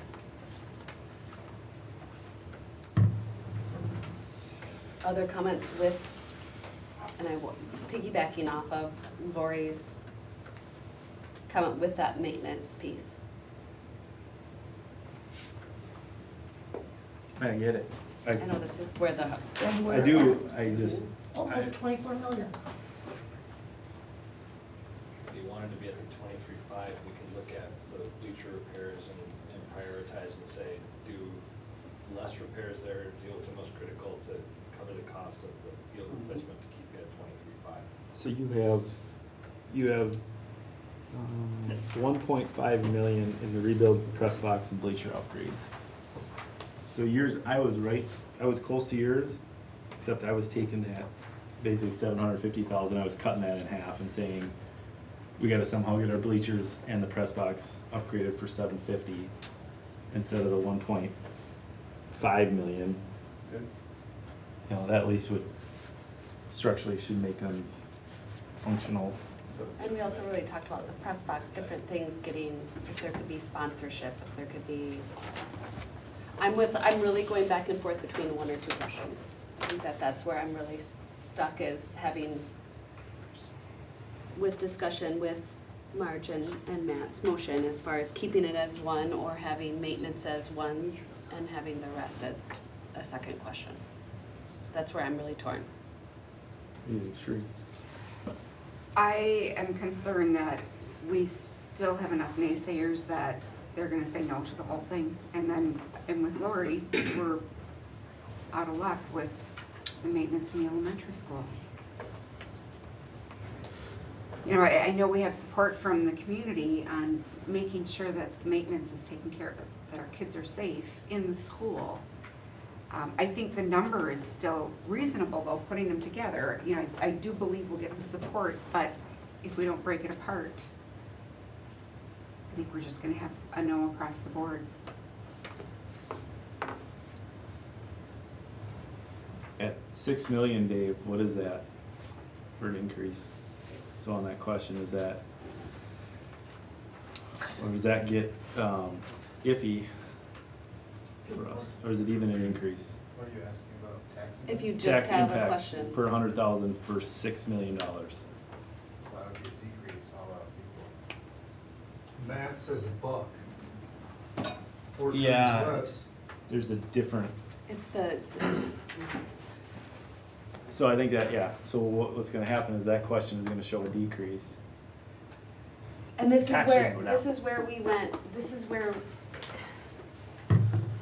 we had such a hard time at the last one, because people were like, oh, if this is only 4, then why? I mean, it's not just that cut and dry, and I think, I can't explain it, Which is the only reason I'm leaning towards one question, because we can say, this is how much it's gonna cost you. There is no if this, then this, there's no decrease in tax, this is how much it's gonna cost you based on the value of your house.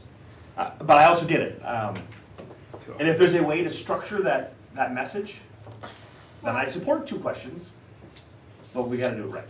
So there's And we no- have 4 months to get that messaging out. I think it takes us right back to, people are gonna say, we told you no, here you are with 2 questions, and you're trying to pull something over on us. And it's not the case, but I fully understand Lori's concern.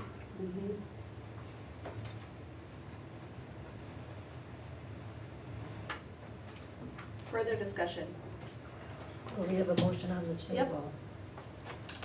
So we'll do a roll call vote. Right now, the motion on the table is option B with the addition of number 13, which would include the repair of the existing grass field, which takes us roughly at 23 23.8. 8, okay. 23.9. Before you make a roll call vote, I think I'd like to just cut $1 million off of that and just put the number at 22.9. Because if we go 750, we cut those in half on the bleachers, and then that gets us down to 750, 23.1. And then remodeling of the multipurpose room, you only have $450,000 to remodel that room, not $682,000 to remodel that room. You know, I mean, just looking at that, like, I'm just trying to think even bigger. You know, this isn't even $2 million less, and people said no. Okay, now we're over $2.5 million less. And again, just going back to what can we get away with? Yes, we should upgrade that space somewhat, but it's minimal. We should get the bleachers upgraded, but it's not the whole brand new bleachers. I mean, again, trying to listen to everybody, I'm just saying So are you I would be. amending it, or are you saying? That's just me, sharpen the and pencil on if I those don't pieces? think, but I'm just trying to get this, if we can get this to 22.9, you know, the number looks better. We're close to that 22 million, which we had support in. That's what I think. Do you want to amend the motion? Not to exceed 22.9 million? Yeah. And I guess that's how I'm getting there for you guys, is Okay. Is it possible? they can draw. Yeah, I hear what you're saying. They're the best of the Look at best. the bleacher repairs, look at the press box, look at the multi-purpose room renovations, scale back a little bit on those to make sure that you come in with 22 now. Yeah. So will you re-amend the vote? Will you amend? I'll amend, for one question, I'll amend, or, I don't know, however I say it, make an amendment to the motion. For one question, not to exceed 22.9 million. I will second that. Any further discussion? Okay, we will do a roll call vote. We don't have to vote on We're just voting on the amendment. the amendment. Okay. Marge? Yes. Cherie? Yes. Bruce? Yes. Myself, yes. Matt? Yes. Ian? Yes. Lori? Yes. Okay, motion carries 7-1. The amendment carries. Now The amendment carries. you have to vote on the amended motion. So we will now vote on the amended motion. Sorry. A lot of different amendments. We'll do another roll call vote. Marge? Yes. Yes. Cherie? Bruce? Yes. Myself, yes. Matt? Yes. Ian? Yes. Lori? No. Okay. Motion carries 6-1.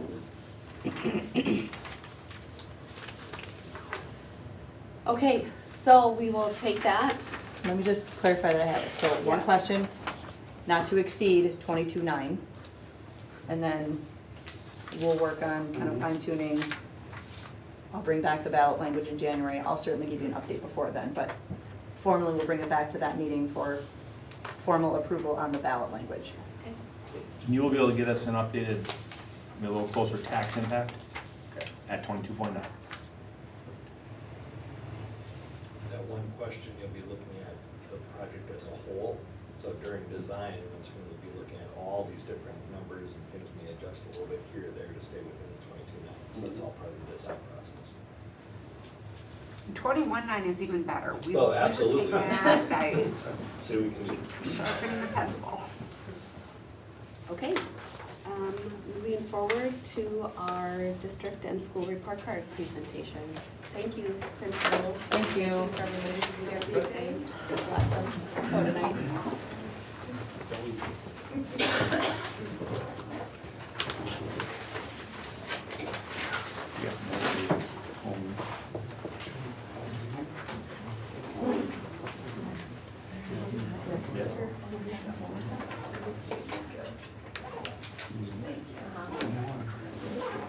Thanks, Fawn.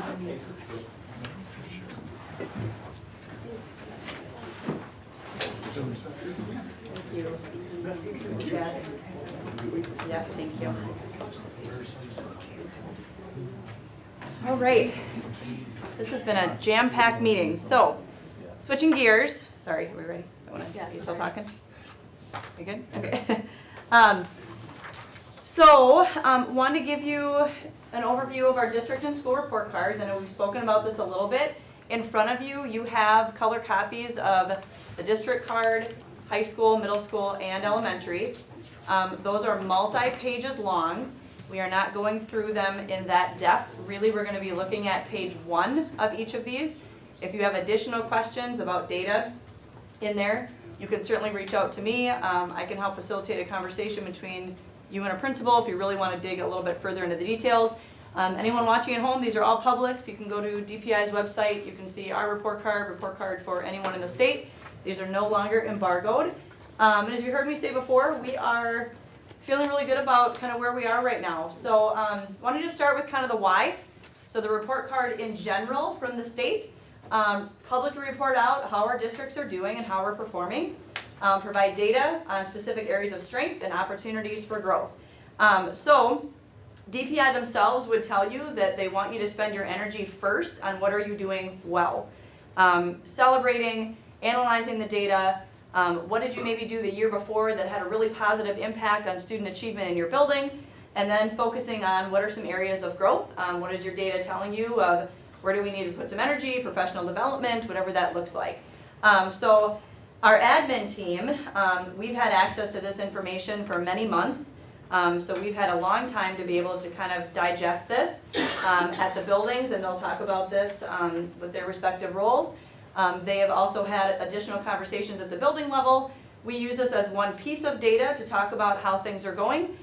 This is not the only thing that we use, but certainly because it's so public, we want to make sure that we kind of talk about it. So, report card overview. So, every school and district in the state ends up getting an accountability rating within a certain category. Here are the number breakdowns. These will make a little bit more sense, again, if you look at the first page of each of the report cards in front of you. The buildings and myself will go over kind of where we landed, but this is kind of a general overview. Districts can score anywhere from significantly exceeds expectations all the way down to fails meets expectations on a 5-star system. Okay, so this is our actual district front page of our report card. It kind of goes through and shows you some correlation of what all of this stuff means, because there's a lot of information in these report cards. We actually receive another whole kind of separate report that takes us through all of this in even more depth, because it's fairly complex. There's a lot of math that goes behind all the scores that we get as the district and in our buildings. So we'll kind of walk you through that a little bit. So starting with kind of area 1 is just our district information. It shows demographics, enrollment, students who are open enrolled, just to give you a context in terms of the report card. This is an optional narrative statement. This is not written by DPI, this is written by us in the district. So we have one for the district, and each building has one as well, that we feel is kind of reflective of our mission and vision and our strategic plan. Again, it's hard to see up here, which is why you have obviously a copy in front of you. Sorry, this is kind of fuzzy. Looking at the overall score, so this shows you in each of the buildings and the district where we landed overall. You can see for the district, we were at exceeds expectations, which is a great place to be. You'll notice that again for every report card in front of you. You can see their overall score and their 5 out of 5-star rating. Looking at priority area weighting, which is this area over here. Again, every report card in front of you has that. And it shows you the different weighting for achievement and growth, and it depends on the percent of students that you have that are economically disadvantaged within your district. So there's a calculator that goes with this that I'm not going to get into now. But this does not look the same for every district. It actually looks a little bit different even within our own district, depending on the number of students you have in your district that are free and reduced. Okay? Going to number 5, so the priority area scores. So these are the 4 main areas where you get a score on each of the report cards. Achievement, growth, target group outcomes, and on track to graduation. And then you'll see number 6 here, there's comparisons in terms of how we did in comparison to the state. Really good information to see, are we on track, are we ahead, are we behind? Again, where are some areas we can celebrate, where are some areas of like, ooh, we need to put some PD around this spot because we maybe weren't hitting the mark. So looking at each of the scores here for the district. You can see, actually I think I have, yeah, sorry, another slide here for each of these. So I'm going to kind of look at each four one by one, and the building principals are going to do this as well. Again, for our purposes tonight, this is the only section, these 4 areas that we're going to go over with you. We're not going to go into all the other pages, but if you have questions, let us know. So our priority area score for achievement, so we were at, I gotta look here, 69.6. Last year, 76.3. Is that right? That's not right. That's last year. Last year was 69.3. This year is 60. Is it backwards? No, that percentage, see, I thought we took those out. Well, good news. We continue to improve. We'll skip on that for right Doesn't now. that say prior year score, 69.3? Which was greater than or equal to 76.3 of the schools. Oh, that's what we did. Yes. Now this year, we're higher than 82% of schools in the area. Oh, I thought we put the score there. All right. Thank goodness yeah, you should come up here and do this, right? You got it. All right, here we go. So priority area score 69.6. You can see here where we fall in terms of compared to the district. So achievement is based off of 3 years of running achievement, right? It's not just 1 year, it's 3 years of data. So we're still kind of lingering a little bit from our COVID testing. We anticipate these numbers will do nothing but improve. But overall, feeling pretty good about where we are in terms of overall achievement. Looking at our growth, so this is our students growing from the previous year to the next year. So this is 1 year, year to year. It's not 3 years or 4 years rolling. So we are at 67.0, which is great. You can see our score was the same or higher than 56.2% of districts in the state. Again, we have a lot of conversation about this in our buildings as well, looking at groups of students, looking at what's happening in our buildings. Are we growing kids at the rate that we want to be growing kids? If we are, what's working and how do we build on that? If not, what are some areas that we need to kind of dive into? But feeling good about that. Target group outcomes. So this is a kind of a mini report card, if you will. Basically, it looks at students in the district and across each building that have the lowest test scores. So it's not broken out into subgroups like it used to be in some of our old report cards, looking at students supported by IEPs, looking at students that are economically disadvantaged. This is basically all kids, every kids. We get a separate report for this too that actually tells us who these kids are, but we spend a lot more time really kind of thinking about what needs to be happening in our buildings to help lift the entire system. So this is where you hear buildings talking about their response to intervention, how they use their Spartan time at the high school, their win time, their target time. Every building has a little bit different name for it. But again, you can see where we are compared to other districts in the state, so looking really good. And, that's what I just talked about, so our target group outcome. So looking at a single group of students, right, that are in the 25th percentile and below for their test scores the prior year, and then we kind of take a look at those students, where did they fall with achievement, with growth, with chronic absenteeism, and graduation. Again, we don't spend a ton of time looking at kid by kid, but we look at our system as a whole and what are we doing to lift the entire system to be able to ensure that certainly not only this group of kids can keep growing, but we know anything that we would do for this group of kids is going to be good for all kids. And looking at on track to graduation, so you can see we're sitting in a great spot here, looking at where we are compared to other districts in the state. Graduation for us has always been something we've been proud of. During our COVID year, we did have a bit of a dip, so we anticipate that this will take a little bit of a hit for a year or two, and then continue to be in a great spot. And then looking at all that data, again, from a district-wide perspective, some things that we have done in terms of action steps. So a lot of time has been spent over the summer and now through the fall and the winter looking at our targeted and intentional professional development. So you've heard me kind of talk about before, and I will present this to the board at some point, but having some documents created within our admin team to be really intentional about how we're using our staff meetings, how we're using our PD days, how we're using our time that we spend with our building leadership teams, and really having that mapped out throughout the year in alignment with what is our data telling us, our strategic plan, those kinds of things. Each building will talk about their 90-day plans that they've been developing for these chunks of times, working with their teams, working with their buildings in terms of basically mini goal setting of where they're going to put some time and energy around within their buildings, working on essential standards, response to intervention, looking at formative and summative assessment and how we are assessing our kids, and then doing a professional learning community refresh. So this has happened a couple different ways in each building, really kind of getting back to the basics around collaboration, having courageous conversations within our buildings, and really kind of revisiting our mission and vision as we get ready to create a new strategic plan. So overall for the district, we went up an entire category from last year, so those are some good celebrations.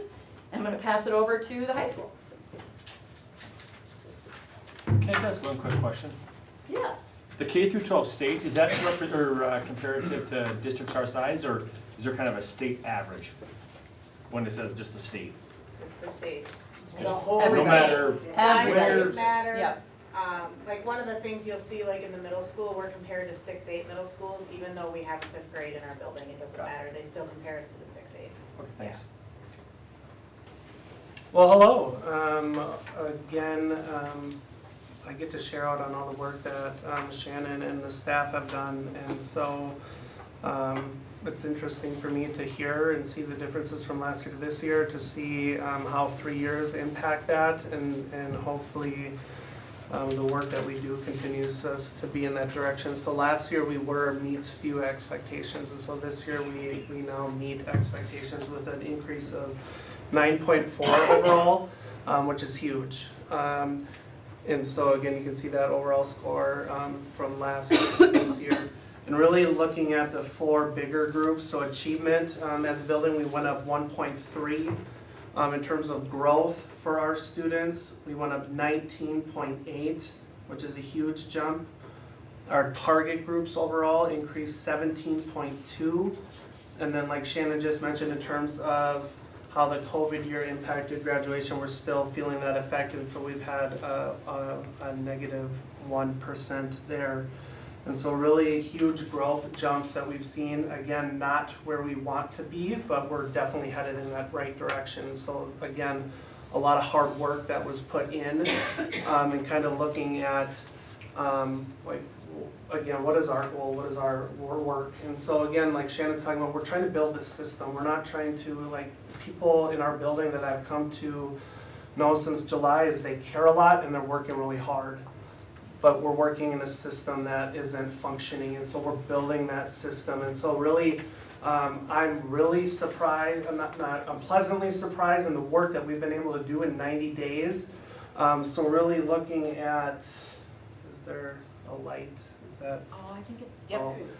So really looking at what we've done, and so we're doing a book study on building that system, and there's indicators in that, and already we have 3 of 8 at the beginning of the year. We're already at 6 of 8 for our leadership team, and we're at 2 of 5, and really the section that we're in is going to take a lot of time in terms of what our teachers for every course is building to do. But really looking at a deeper understanding of the standards we're teaching, the essential ones that we need kids to master before they go on to the next level, whether it's career, college, another level course. We re-looked at who's on our guiding coalition, ensuring that we have everyone there that should be there, ensuring that we have a culture of collective responsibility, that we can impact that, really doubling down on what are our team norms and adhering to those when we meet. And then in November, we had a former principal of the year of Washington State come out and spend the day building our common language, building our common understanding on the system that we're trying to build. And I think the feedback was surprising, that it went well, that it made sense in terms of now, like, what is the system, why are we taking these steps?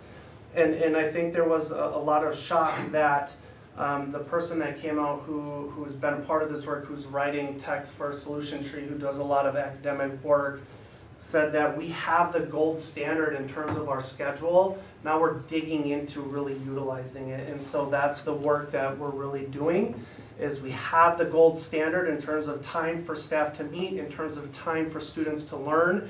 Now we need to tap into that potential that is there. And so that's really what we're trying to do. So there are a couple building leadership objectives that we are working on simultaneously that should be in by February 20th.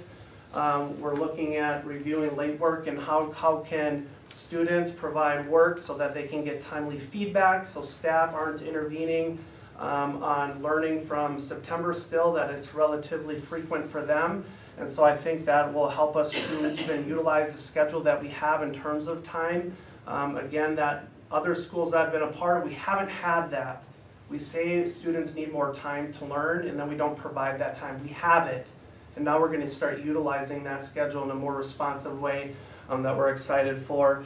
And then again, around the essential work, really breaking those down. What does that mean? How can we build innovation, interdisciplinary, not just a science department, but our science and ELA department are connecting our science and our social studies and ELA, and we're getting our CTE courses cross-disciplinary. Now that we have language, that we can see what it is that we want kids to learn. We didn't have that before.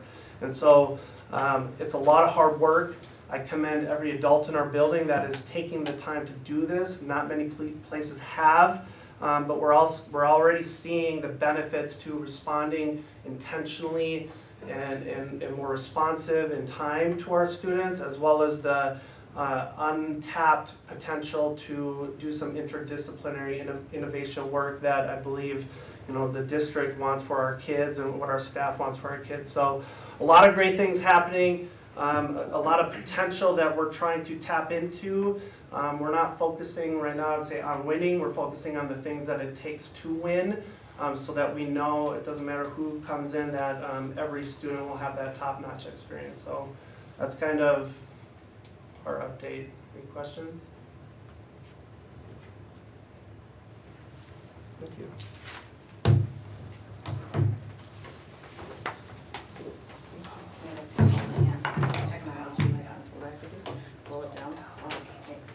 Hi, everybody. All right, so our middle school report card. Prior year, last year, we were at 76.3. This year, 77.9, which is awesome. We're just kind of keeping and clawing our way a little bit higher every single year, which is exactly what we want to be doing. And so in our 4 areas for our achievement, we saw a bit of a dip this year, which is not ideal. We went down 1.7. However, we're kind of making up for that piece in how we are growing our kids. So we put a lot of time. We know that the COVID gap that we had with the loss of learning there, we really looked last year at how are we going to get to our kids, how are we going to help our students with IEPs, how are we going to help our students who are economically disadvantaged. And so you see our growth score this year went up, by 4.7, so seeing some big gains in both ELA and math. And where we really saw some huge growth was in our target group outcomes. Okay, so as Shannon talked about with that 25th percentile and below, that overall score went up by 6.2, which is a huge jump. So that's our students who are historically not performing well, they're growing. Okay? And that is through an immense amount of effort out of the staff in the middle school. Pulling kids at any time available. We have 2 times during the day where our students can get some additional support if as needed, and really honing in on what do they need in the area of ELA, what do they need in the area of math in order to make those gains. And we're seeing it. Big jump this year. I anticipate with us being in year 3 of our 6th through 8th grade ELA resource rollout, we did bring on a new 5th grade ELA resource that we're going to start to see those gains, because over the last few years ELA has been an area of focus for us. The area where we did also dip a little bit was our on track to graduation, and that was truly based on attendance and chronic absenteeism. And given that the attendance data is 2 years old, I'm not extremely concerned about it right now. That was the year of 1920, 2021, where it was trying to get kids to come to school, quarantine this, quarantine that, so we know that's been an issue. Do we still have some kids that we're focusing on? Absolutely, but do I think we're going to see different numbers going forward? 100%. So, as I shared with you earlier this year, we are continuing to focus on ELA and growing our students, not just their love of reading, but their ability to write. Our teachers are having a lot of cross-content conversations. Our social studies teachers are talking with our ELA teachers to make sure we're utilizing the same language. Our middle school social studies crew is talking to the high school to figure out, what do they need. Science groups are doing the same thing, so we're trying to build that consistency. And we're seeing growth. Our writing scores are going up as we're having those conversations. And so we're going to continue that focus in our ELA world. This year so far, one of the things when I met with my professional learning community leaders this summer was that we really felt like if we could hone in on how we're collaborating with one another. We're not just getting together to shoot the breeze, to plan this, to plan that, but are we really talking about how we're impacting kids? So my team really felt like we needed to just roll it back and really hone in on that collaboration piece. So I've been a bit of a broken record with my staff this year as we've gone through. Like I've got the same 4 slides that we start nearly every professional learning with because it's not changing. We're gonna work on getting better for kids. And that means we work well together and we work hard together. It's not easy, okay, but it's the right work. So in our first 90 days, we did set some really strong professional learning community commitments that were held in our staff meetings, in professional learning community meetings. Grade levels utilize them as well, and it's how we're going to work together to be better for kids. And then one of the things that came out of our first 90 days, we did a collaborative team reflection where each grade level and each professional learning community looked at how are they working well together. And when we did those pieces, we discovered that focusing on our data analysis in order to improve our own instruction was an area that everybody identified. So if we're going to get the most bang for our buck and be able to work together, that is our focus. Started really kind of honing in on it in October, and that's going to continue to be our focus as we go throughout this year. It's not going to change. We're just going to find what works for each professional learning community in order to impact how we're working with kids. We've done a lot of professional learning around our new 5th grade ELA resource. And we're doing some professional learning, like I said, around data protocols. And then we've been continuing our work with restorative practices because we know that without relationships with kids, we're not going to learn. They're not going to learn. It's not going to move forward. Kathy Cranston has been in twice so far this year. One day she modeled circles across the middle school. I think she visited 8 or 10 classrooms that day and modeled community building circles. And just last week, she was in the middle school and did a half-day training on learning circles. So taking the work that we're learning in our community building circles and being able to apply it to actual content through that circle piece. It was really powerful for my staff, and we're going to continue. We've got some plans to continue that work with her, so we're continuing to build those relationships with kids. Our new 5th grade ELA resource, it is challenging, but I will tell you, I have a son in that class, and I'm learning more about science, social studies, and a few other things through ELA. He'll come home with the most random things, and it's like, well, what are you studying in social studies? Nope, that was ELA, Mom. Fantastic. That cross-curricular piece is awesome.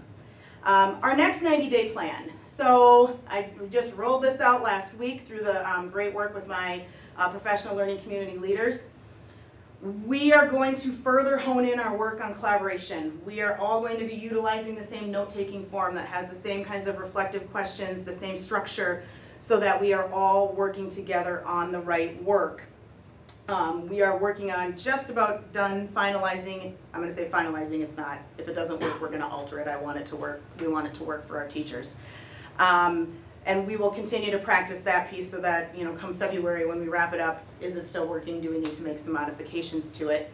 And then the last piece, one of the things that as you get better at collaboration, you also can sometimes create some conflict when we don't always agree, or maybe we don't want to try it this way, or whatever it might be. So we're actually going to practice as a staff having some of those courageous conversations, utilizing some stems so that when we disagree, because disagreements are a natural part, we don't fracture relationships. We can actually come out of it on the other side.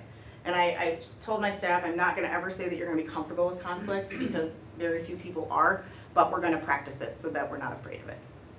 So that's kind of the work we've been doing and are going to continue to do at the middle school. Questions? Thank you. Last but not least, everybody. First and foremost, I am so proud that we're still meeting, or we're still exceeding expectations given the craziness of the last 3 years, but you'll also notice we have a little bit of data that isn't showing. So last year, our priority score was 76.2. This year, it's 76.4 priority score, so we did go up 0.2 of a point. I don't know where the pointy thing is. I think upper right. Nope, I just did something wrong, and now it's gone. So, thank you. I can just point. So, our overall achievement did go up over 2%, but what you'll see is the data is showing us that we really do have a big difference between our mathematics scores and our ELA scores, which led us, as we know, to get our new reading curriculum, our ELA curriculum, and that has really been the big work of what we're doing. Us too, based on, that is a bigger area for us, based on our free and reduced lunch numbers.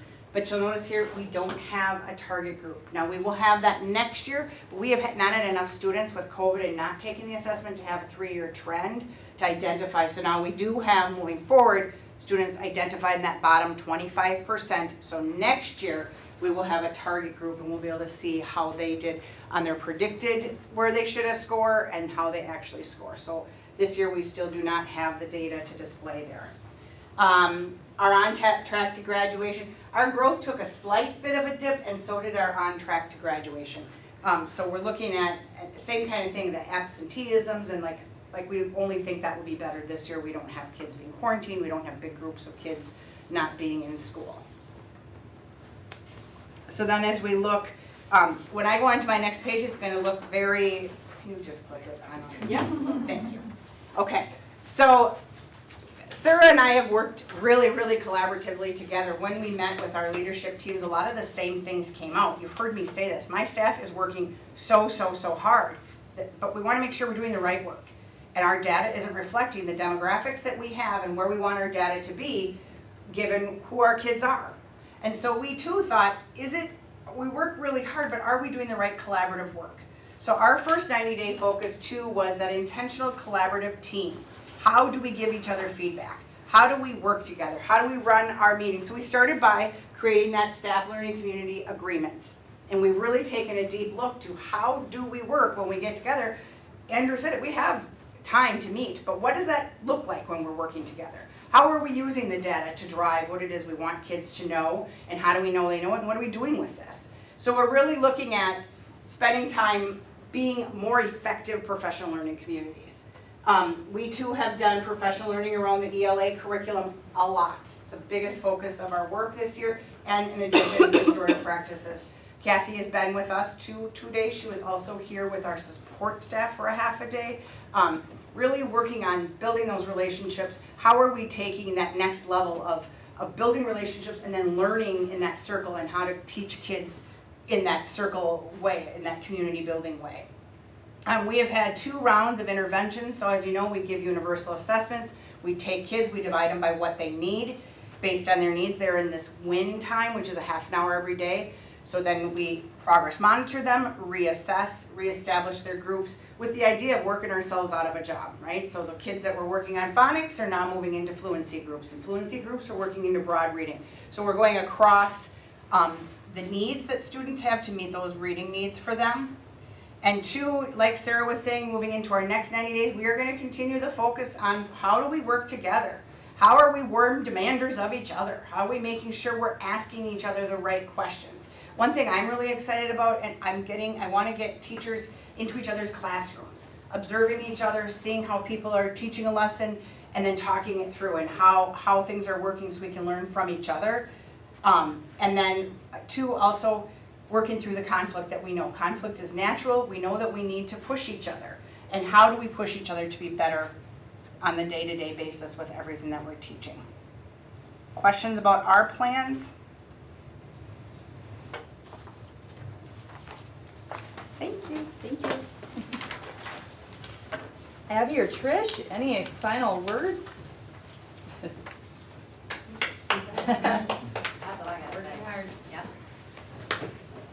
Well, like I said, I know that is a ton of information to kind of take in with districts in each building, so if you have additional questions, definitely let us know. We will keep you informed of how we're doing. Thank you, guys. Yeah, thanks for coming, waiting, and presenting. It's awesome. Great job, staff. And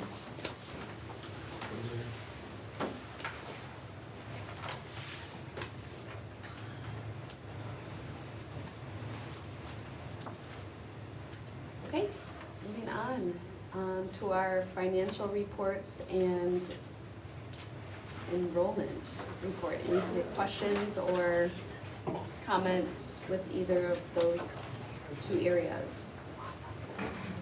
Was that formula added to column C of the enrollment report so that the class averages, the class size averages were updated? Thanks for coming. I just Al. went through and did it Thank on you. my own. I didn't add a formula and I just. Oh, okay. They're updated. Thank you. Any other questions or comments on the financial or enrollment? Okay, moving on to our advanced operations. Shannon, you can kind of discuss the use of the time off. Yeah. As we know with our snow days. Yep, And some yep. things that have arose from that. So, you know, our unexpected snow days this week, and I'm hoping it's not quite as active the rest of the winter, but anytime we have those unexpected days like that, you know, our 9-month and some of our 12-month employees then don't get paid for those days. You know, basically they're here when students are here. And so I would say I had, you know, more than a handful of support staff reach out to me and say, you know, is there some way that we can have some flexibility so that, for example, you know, could they use either one of their personal days or even a sick day, accumulated time off, to replace one or both of those days so that they end up getting paid. You know, the timing I think is hard with right around Christmas and the holidays, so there was some concern there of, you know, having 2 days of, 2 days plus a couple hours with the 2-hour late.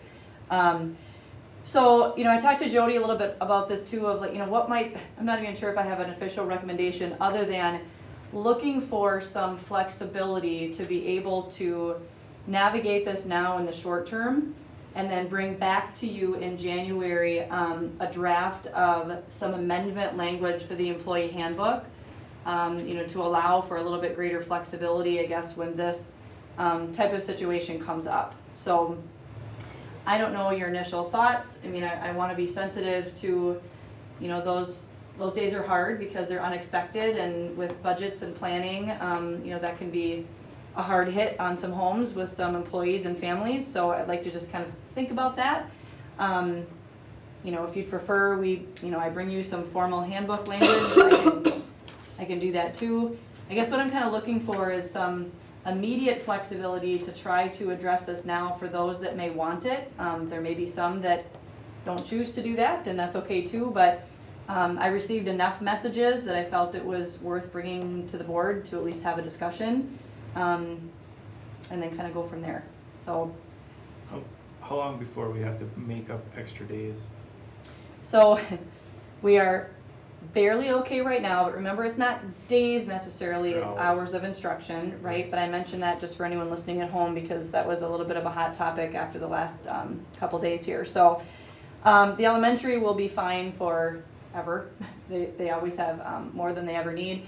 The middle school and high school is where it tends to get a little tricky. You know, so we have an admin meeting tomorrow to actually kind of go through the calculations again, just kind of see where we're at. I don't know off the top of my head. The last time we had this conversation administratively was about 3 weeks ago, and kind of figuring out where we were. So I believe we're okay now, but we may have to get creative at the middle school, high school level, you know, throughout the winter of either using some of those days as virtual days. You know, certainly we hope we don't have to get to the extreme, I guess would say, decision of either adding time to the day or taking back professional development days, and of course all those things would be on the table, but or adding days in June, which never goes over well. So I think we're okay now, but it's early to have these disruptions already, which makes me a little nervous, but well, what's that? We looked at the weather for Wednesday afternoon. I think you mean Thursday. I'm already not Thursday. sleeping, yep. Why wouldn't we want to allow for accumulated time or sick time? Is there any? I would think So that people can- PTO maybe, but I think specifically sick time, maybe.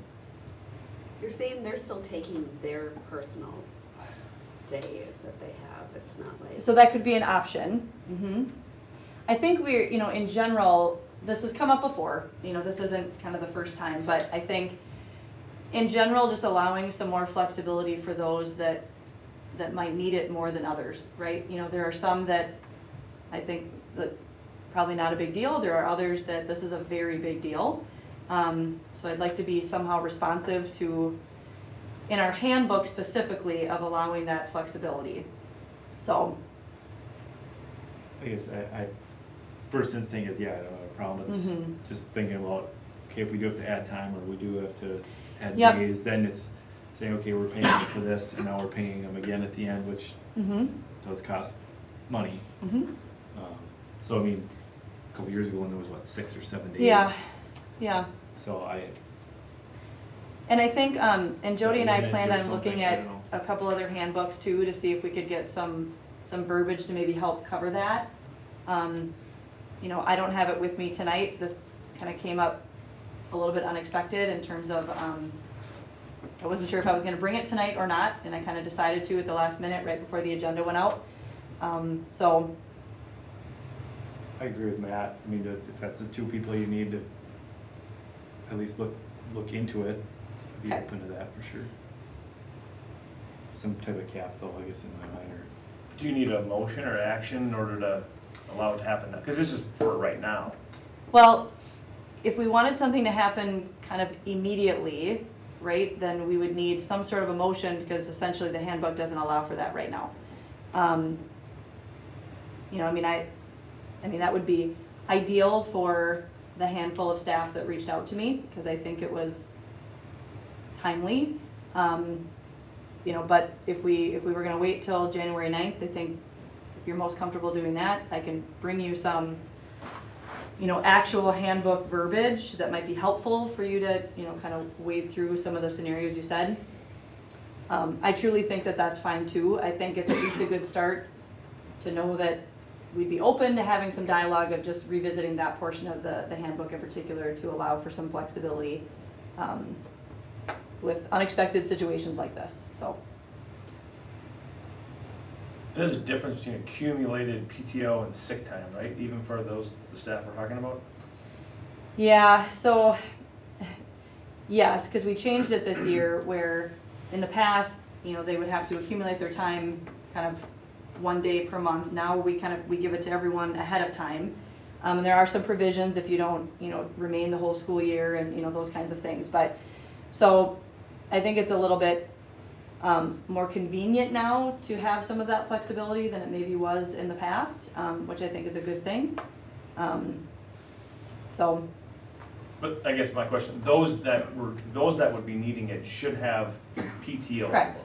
So if you They said would not have- sick time, they could. They would have personal days right now, general statement, right? Something prevent them from using that on a snow day? Well, right now, we don't allow it in the handbook. Kind of the idea is, no students, then you're not here. And when we changed the language to make some of the days PTO, that applied to all the staff, correct? Right. Yep. You're talking the conversion from sick to. Yep. Right. So support staff have that as well.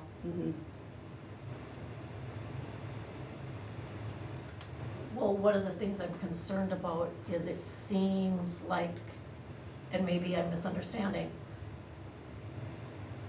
it seems like you're saying that you'd allow some staff to do this, but not all, and that concerns me, because you were talking about particular staff who reached out to you, and some staff needing it more than others. But if we allow it, why are we gonna tell some people they can't? No, I didn't mean to intend that. I was indicating that I had enough people individually reach out to me that I felt it was worthy of this conversation. Okay. Certainly whatever was decided would certainly be across the board. My other point is that, you know, there are some staff indicating to, my assumption is there are some staff that this may be more imperative to than others for a variety of reasons, but it certainly doesn't mean that every single support staff, in theory, you know, if this was something you were agreeing upon, could use a personal day or 2 personal days for the 15th and 16th, so. So available to everyone, but they don't Correct. have to take it. Correct. If they're good, they can just take the unpaid time. Well, this isn't anything, it would be theirs, we're not paying them they are using their PTO. Right. So is there also a recommendation that instead of waiting until the January 9th meeting, that we could come up with a solution prior to a recommendation for changing the handbook? Well, you could, I mean, I think tonight you could create a motion to cover at least the, Immediate payroll. right. Mhm. It's retroactive for the last couple of days, or going forward? Well, they get paid on the 5th and the Mhm. 20th, so. So they would these have to go back days would and be paid say, out. I want Right. to use a PTO day. But we want to be instead of clear that it taking would a be no further past than the 15th and the 16th, so, does that make sense? Like, we were trying to be very We're not going prescriptive back of, to last year. right, responsive to these unexpected snow days that just occurred, but then, yes, moving forward, we'd have tighter language, or not tighter, better language in the handbook to be able to help address this moving forward. So, And you haven't had time yet to even look to see if other districts have this kind of I have not, language? nope. Has Jody? Well, when she and I talked about it, it didn't appear that this was unique. The question more was, you know, what do we feel most comfortable having in our handbook? So, and like I said, this was, when did the agenda go out? Friday at noon, and it was like 11:45, or I don't even know what time I put it. It was kind of last minute. I think regardless of what other schools are doing, I think it's the right thing for us to do, you know. We don't have to be followers in this category. I was just looking for if the sample language even exists, or are we gonna have to create our own? Yeah. I don't know yet. I'll make a motion. Let's just further discussion. Make a motion to allow for the use of accumulated PTO retroactive for December 15 and 16 for all staff. Okay, would that be right? Or would you like until further policy language is addressed or provided? Handbook, yep. I'll second that. Does that read correctly to you, Well, for Laura? 9-month and I don't 12-month think we employees. want all staff. Yeah. I think we want people 9. who fill out salary, the hourly. So it'd be support staff and supervisory support staff in particular. I'll use that language. Yep. As long as that doesn't exclude anyone. Well, it That's excludes enough. people who are salaried. Yep. Because it doesn't Doesn't affect. apply. Okay, so I would change my verbiage to what you just said. Are you looking at Lori or me? Well, I think you're both on the same page, so Either way. just so nobody's Would you like missed. to read back the motion? Motion to allow for the use of accumulated PTO retroactive for December 15 and 16 for all support staff and supervisory support staff. And then if you wanted to add until further handbook language comes out. Yeah, would that be beneficial? Yes. Yeah, okay, so I would like that in there, however that needs to read. So does that mean going forward until we change the handbook, Until or we- just the 2 days? Well, that's kind of my Right now, point it's is, just for those 2 days. Yeah, because that's what it was in your motion. yeah, so, but I would like it to be available until that handbook language is changed. Because if we have a snow day in 2 weeks, I don't want to do this again. Mhm. 2 days? Yeah. In 2 weeks. What did When you there's no say? school. With 50-mile-an-hour winds? 2 days. Don't say. But, or is that too broad to say until we change the handbook? To me, it reads that you're okaying the 15th and 16th, and then if the handbook language presents otherwise, then after that, it could be We can different. change that, which would be at our next meeting anyways, if there was another day. So the 15th and 16th, I think, covers it. Unless there's something next week. That's all. But even then, the pay period would be, The 20th, Right. That starts over. and tomorrow's the 20th, and we'll have school tomorrow. yeah, so it would cover that. Are you crossing your fingers? You don't think we're gonna have school tomorrow? Who knows how cold it's gonna get? We're gonna have school. Well, I just want to show that it's available Yes, Lori, until we are change definitely that. having school tomorrow. Yeah. I will second that. Any further discussion? All in favor? Aye. Any opposed? Motion carries. Thank you. Okay, moving forward, we're getting late, so let's keep moving forward here. Board goals, just looking at these, again, the same 3 board goals that we had discussed, but just how we want to move forward, what we would like to focus on ourselves. I'd like to propose that we kind of just focus on that number 1, moving forward to establish a plan to support the new administrator. Right now it says to set the 2 superintendent progress. Because of this lengthy agenda tonight, we're looking at January, looking at that plan to evaluate, and then the second meeting in January having a closed session, correct me if I'm wrong, Shannon, a closed session to go forward with an evaluation with you. That would be my recommendation. Mhm. So we change that to January then? Yes, that just needs to go from December to January. Is that gonna be the 9th or the 23rd? So we would look at the format for evaluating on the 9th and then do our evaluation on the 23rd. And can we also change May to June? Thank you. To have that 6. Yeah, that literally is just in the exact same form from when Dr. Pritzel was here, so I we mean, kind of you guys with the- can. And I'm gonna apologize, I started working on that this weekend with combining and looking, and I have been hit by the sickness and I'm feeling better, but that's completely my fault, I didn't have that to you by tonight, so thank you for grace on that, and I will make sure that you get that in enough time before our next meeting. So are you proposing that we just have the first goal and not 2 and 3, or? No, that we just focus on that, so really, like in the next month, really focus on that number 1. But So- we still have 3 goals? Yes, of course, but then that support, the strategic plan, that's gonna be rolled out the coming months. So, yes, no, look at all of these things, but really the next month be focusing on number 1. Well, how, exactly what kind of a schedule are we going to establish for ongoing board development? Because we're approaching the semester and that means we're halfway through the year. Well, we just finished some ongoing development. We just did that with Lee, what, a month ago? Yeah, I guess when it said establish a schedule, I thought that meant that we were gonna establish a schedule for the rest of this year. Which we definitely can do. Okay. I was just, sorry, this is all encompassing what our goals is, but I was just kind of, but yeah, other comments as far as 1, 2, and 3, I think we can definitely discuss, and what us as a board, these are our goals, so I think anything that you guys want to add or do, I know there was talk, we got the book from Lee as far as if that's something we want to integrate within our board goals or how we want to go forward with those things. That's, I think, us as a group to decide.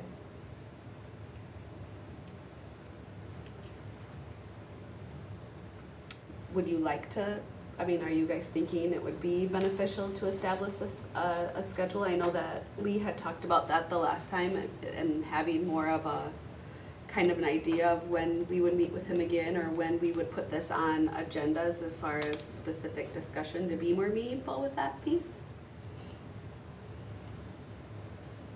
I think we could really, this is ours as a board to take charge of and develop since this is for us, so.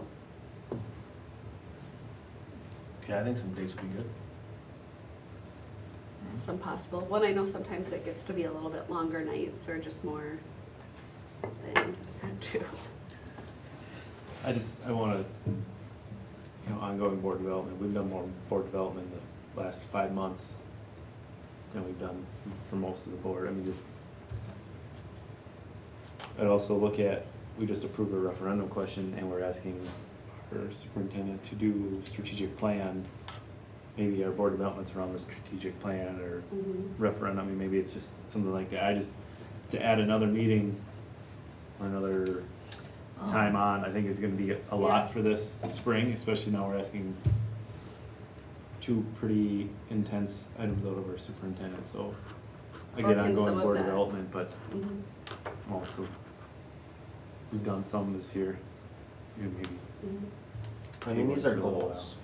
Sometimes we fail. Yeah. Well, and how we want to do that ongoing board development. Well, I think But part I mean, of, ongoing, I think part of having Dr. Pritzel here, it's not that it needs to be something separate, but I think it helps keep all of us on task. Not that we're adding anything new, but that's all. I don't think it needs to be anything extra. Yeah. It lengthens the night slightly, but I think it's a good thing to keep us on point.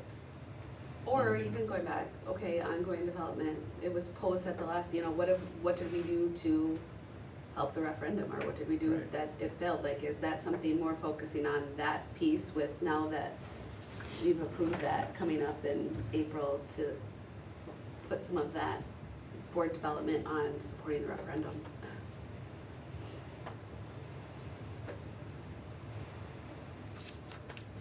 Any other thoughts? Okay. More to come. We'll keep on moving. So do we need to approve these? Have a motion to approve them? I don't think Or so. is We've this already, not necessary? I don't think it's This is just necessary. I think it was discussion? more so just Okay. to review. Any other discussion with that? Are you guys okay if we keep moving and grooving? Okay.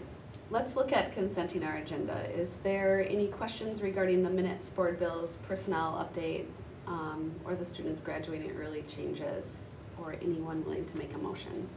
I would like to make a motion to approve the minutes 1 and 2 with the addition to the November 21st minutes of the markers.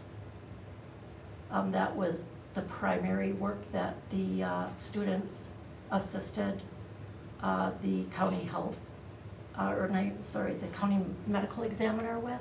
It was the markers, the building of the markers. And so if we could just add that to the minutes. So how do you want it to, so? Not yet. So instead of caskets, put markers? Yeah. Okay. Markers? Yeah. Grave markers? Uh-huh. Or yeah.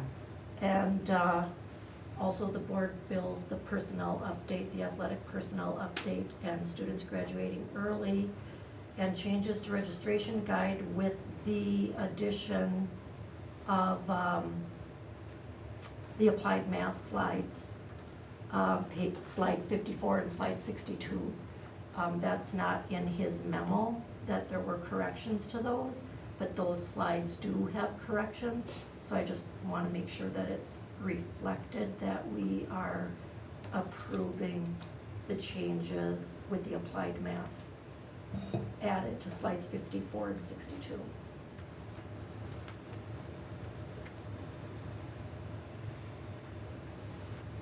Okay, is there a second to that motion? A second.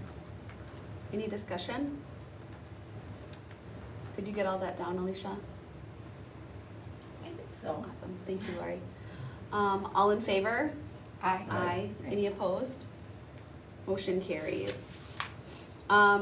Moving on to general information, our school board election paperwork is due by 5 o'clock on January 3rd for the open school board slots. Our next meeting will be January 9th. That will be a work session, and our regular session is January 23rd, which will have a listening session 30 minutes prior. There is currently nobody on the board signed up for that listening session, so if you're available for that listening session, just hop on in there and put your name on that document. We'll go ahead and start the once around the table. Lori, do you want to start? I don't have anything. Ian? Apologize for missing the concert tonight to everybody Yeah. and my son. We've talked about that before. We've adjusted this meeting many times around that concert to make sure that we don't miss it. I was hoping that I'd be able to get to it after the meeting, but it's not looking good, is it? Matt? I have nothing. I just want to do a shout out. It's great to have some positive report card information that was shared tonight by our principals and for their hard work, and I guess every staff member that it showed that there was a lot of hard work that went in the past year, and it's good to see those results. Bruce? Alicia, would you be able to link the listening session on the agendas? So like in that, and we always have it, the next one 30 minutes prior to whatever meeting. Could you make that a link to that document? What are you saying, for you guys to sign up Yeah. to attend it? Yep, so even the person or whoever could click on it and see Oh, So- who's gonna be there? who's gonna be there, or even, Oh, so keep it on even when it's public? is that, I guess there's not a reason not to. Yeah, I can. and then too, I can click on it to sign up, so I don't have to look further. I was gonna ask the same. I mean, I think I Just had for it, I have you. it saved, Or could we or have it open by Could we previous, link but it like- just for those, For that particular meeting? or just for us to view? To the email with it, without it actually being Oh. on the agenda? Yeah. I don't, I don't, Maybe to keep that. Like, would it be helpful if I put it, when I send you out like a calendar and it has the agenda linked on there? Yep. Would it be helpful to have it Yes. there? yeah, maybe Sure. not You got a it. public document. You got it. Thanks. And then just, again, just thinking, Al, he wasn't even gonna speak at it, Matt engaged him just to ask him, which I think was great back and forth, like you say, he's never had that, so again, people trying to get the word out for people that come to those, if they want more information, or just have a back and forth that, he just would have sat there and talked, and there would have been no back and forth had Matt not kind of pulled the information out of him, what are you thinking about, what are you looking at, so, and again, a view that's probably different than the rest of the board, but I mean, good to, have, so it helps us address and be better, especially with this referendum, and just, I guess now that we approve this question tonight, I want all of us to think about what Dr. Pritzel said to us last time, about what we could do to help pass this referendum this go-round, and really put action into that, so that this one does pass, because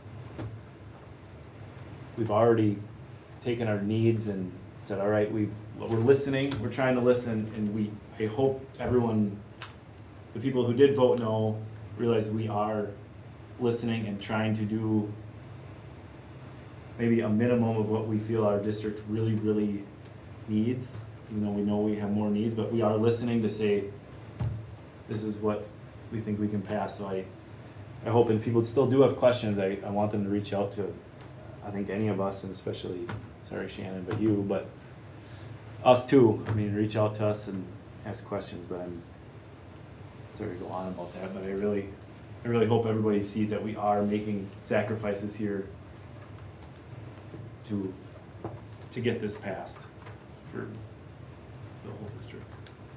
That's it. Just want to wish everybody a Merry Christmas and to have a safe and wonderful holiday break. Marge? Nothing.